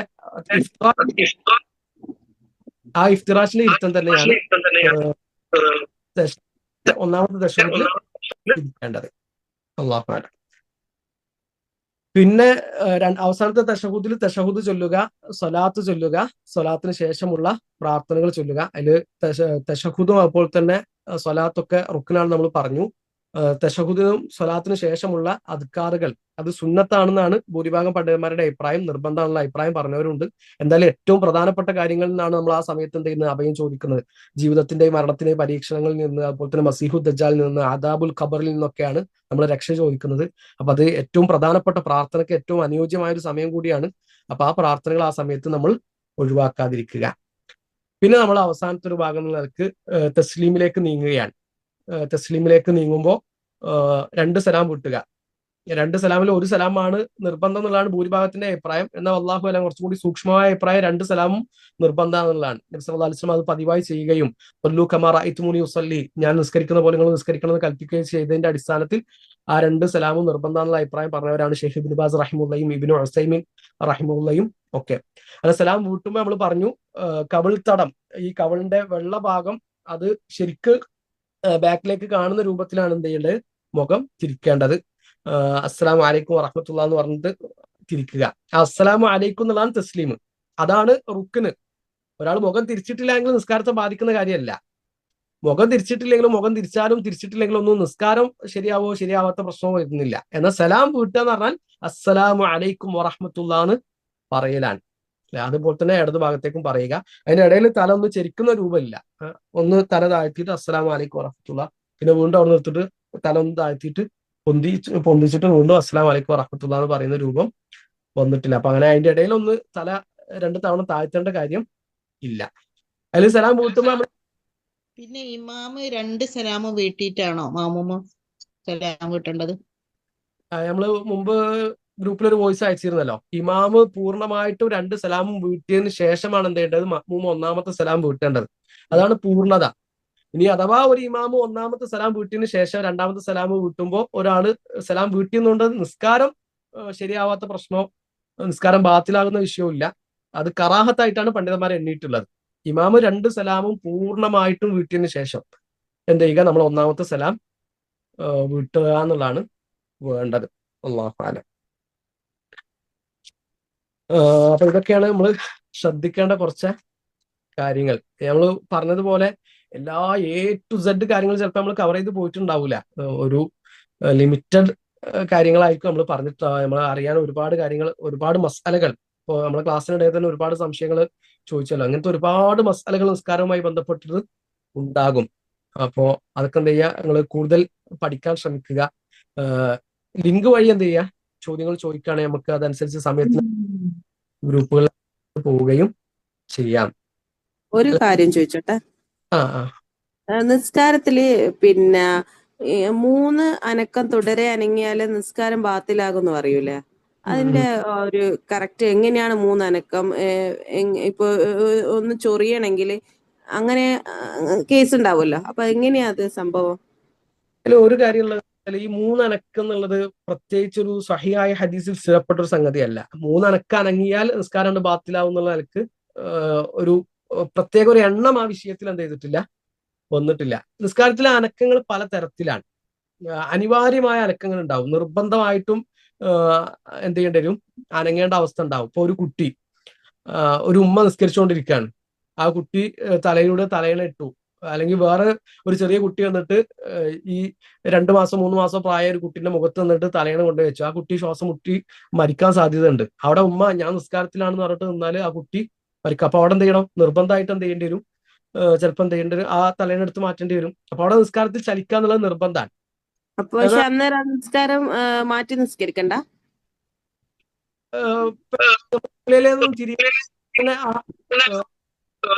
ഉള്ളുവെങ്കിൽ ഒരുപാട് സമയം അങ്ങനെയൊക്കെ ആണെങ്കിൽ നിസ്കാരം എന്ത് ചെയ്യണം, തുടക്കം മുതൽ മാറ്റി നിർവഹിക്കുകയും വേണം. അപ്പൊ അതുപോലെ തന്നെ ഇപ്പോ നബി സല്ലല്ലാഹു അലൈഹി വസല്ലം നിസ്കരിച്ചുകൊണ്ടിരിക്കുന്ന സമയത്ത് എന്ത് ചെയ്യുക, വാതിൽ തുറന്നു കൊടുക്കുക. ഇപ്പൊ ഒരാൾ വാതിൽ വന്ന് മുട്ടിക്കൊണ്ടിരിക്കുകയാണ്, നമ്മൾ നിസ്കരിച്ചുകൊണ്ടിരിക്കുകയാണ്, നമുക്ക് ചെറിയ അനക്കങ്ങൾ കൊണ്ട് എന്ത് ചെയ്യാൻ പറ്റും, ആ വാതിൽ തുറന്നു കൊടുക്കാൻ പറ്റുമെങ്കിൽ എന്ത് ചെയ്യാം, നിസ്കാരം മുറിക്കാതെ തന്നെ നമുക്ക് ആ വാതിൽ തുറന്നു കൊടുത്തിട്ട് നമുക്ക് നമ്മുടെ നിസ്കാരം തുടരാവുന്നതാണ്. ഇപ്പോ നമ്മുടെ മൊബൈൽ റിങ് ചെയ്തു നിസ്കാരത്തിനിടയിൽ, അപ്പോ അത് ബാക്കിയുള്ളവർക്ക് ശല്യാണ്. അപ്പൊ അവിടെ ഞാൻ നിസ്കാരത്തിലാണ്, ഞാൻ അനങ്ങൂല എന്ന് പറഞ്ഞു നിന്നാല് അത് ഫിത്നയാണ്. അവിടെ നമ്മൾ അനങ്ങാണ് വേണ്ടത്. അത് നിർബന്ധമായിട്ട് അനങ്ങിയിട്ട് ആ മൊബൈൽ ഓഫാക്കി വെക്കണം. അപ്പൊ അങ്ങനത്തെ അനക്കങ്ങൾ ഉണ്ടാവും. ഇവിടെ ആവശ്യമില്ലാത്ത അനക്കങ്ങൾ വരുമ്പോഴാണ് പ്രശ്നം. ഒരാള് ഈ പ്രത്യേക ഒരു 3 അനക്കം എന്നുള്ളത് പ്രത്യേകം ഹദീസിൽ വന്നതൊന്നും കാണാൻ പറ്റൂല.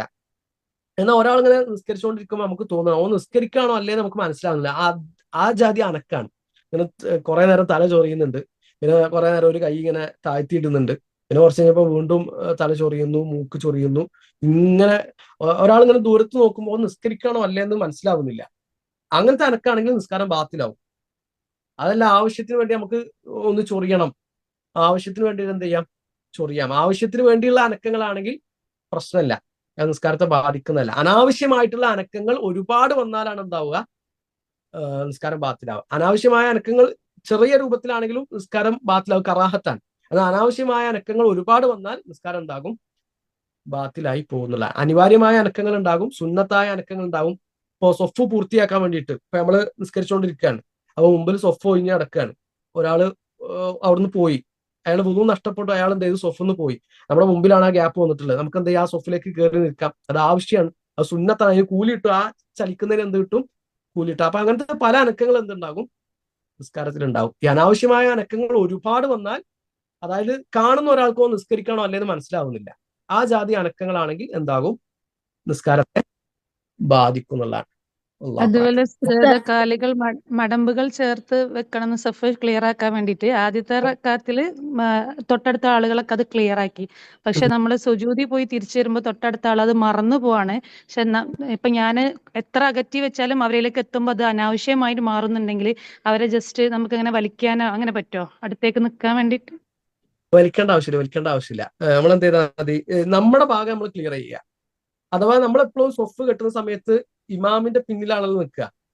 അപ്പൊ സ്ത്രീകൾ തന്നെ അവിടെ നിൽക്കണ്ട് നടുവിലായിട്ട്, ഒരേ സൊഫ് തന്നെയാണ്. ഇമാമും മഅ്മൂമിങ്ങളും മുന്നോട്ട് കയറിയിട്ടല്ല, അല്പം പോലും മുന്നോട്ട് നിൽക്കണ്ട, അല്പം പോലും മുന്നോട്ട് നിൽക്കണ്ട, അല്പം പോലും മുന്നോട്ട് നിൽക്കണ്ട, ഒരേ സൊഫിൽ നിൽക്കാണ് വേണ്ടത്. ആയിഷ റളിയല്ലാഹു അൻഹ, ഉമ്മു സലമ റളിയല്ലാഹു അൻഹയൊക്കെ ഇമാമ് നിൽക്കുന്ന സമയത്ത് അവർ ഒരേ സൊഫിൽ മധ്യത്തിലായിട്ടാണ് നിന്നിരുന്നത് എന്നുള്ളതാണ്. എന്നപ്പോ നമ്മൾ നിസ്കരിച്ചുകൊണ്ടിരിക്കുമ്പോൾ സൊഫിനിടയിൽ എന്ത് ചെയ്തു, ഗ്യാപ്പ് വന്നു. രണ്ടാമത്തെ റക്അത്തിലേക്ക് എഴുന്നേറ്റപ്പോൾ ഗ്യാപ്പ് വന്നു. അപ്പൊ നമ്മൾ എപ്പോഴും ശ്രദ്ധിക്കേണ്ടത് ഇമാമിന്റെ ഭാഗത്തേക്കാണ് നമ്മൾ ചേർന്ന് നിൽക്കേണ്ടത്. ഒരാൾ വന്നാല് ഇമാമിന്റെ ബാക്കിലാണ് നിൽക്കേണ്ടത്, പിന്നെ തൊട്ടപ്പുറത്ത്, പിന്നെ അപ്പുറത്ത്. അപ്പോ ഒരാൾ ആ തലക്കല് അവിടുന്ന് ഇങ്ങോട്ടാണ് വരേണ്ടത്, ഇമാമിന്റെ ഭാഗത്തേക്കാണ്. രണ്ട് ഭാഗത്തു നിന്ന് ഇമാമിന്റെ ഭാഗത്തേക്കാണ് എന്ത് സൊഫ് ചേർന്ന് വരേണ്ടത്. അപ്പൊ ആ ഭാഗം നമ്മൾ ക്ലിയർ ചെയ്യുക. ബാക്കി ഭാഗം നമ്മള് ഭാഗത്തിന് എന്ത് ചെയ്തു, നമ്മൾ കാല് വെച്ച് നിന്നു, മറ്റാളത് ശ്രദ്ധിച്ചിട്ടില്ലെങ്കിൽ അത് അവരുടെ ഭാഗമാണ്, അതെന്താവില്ല, നമ്മളെ ബാധിക്കുന്ന വിഷയമല്ല.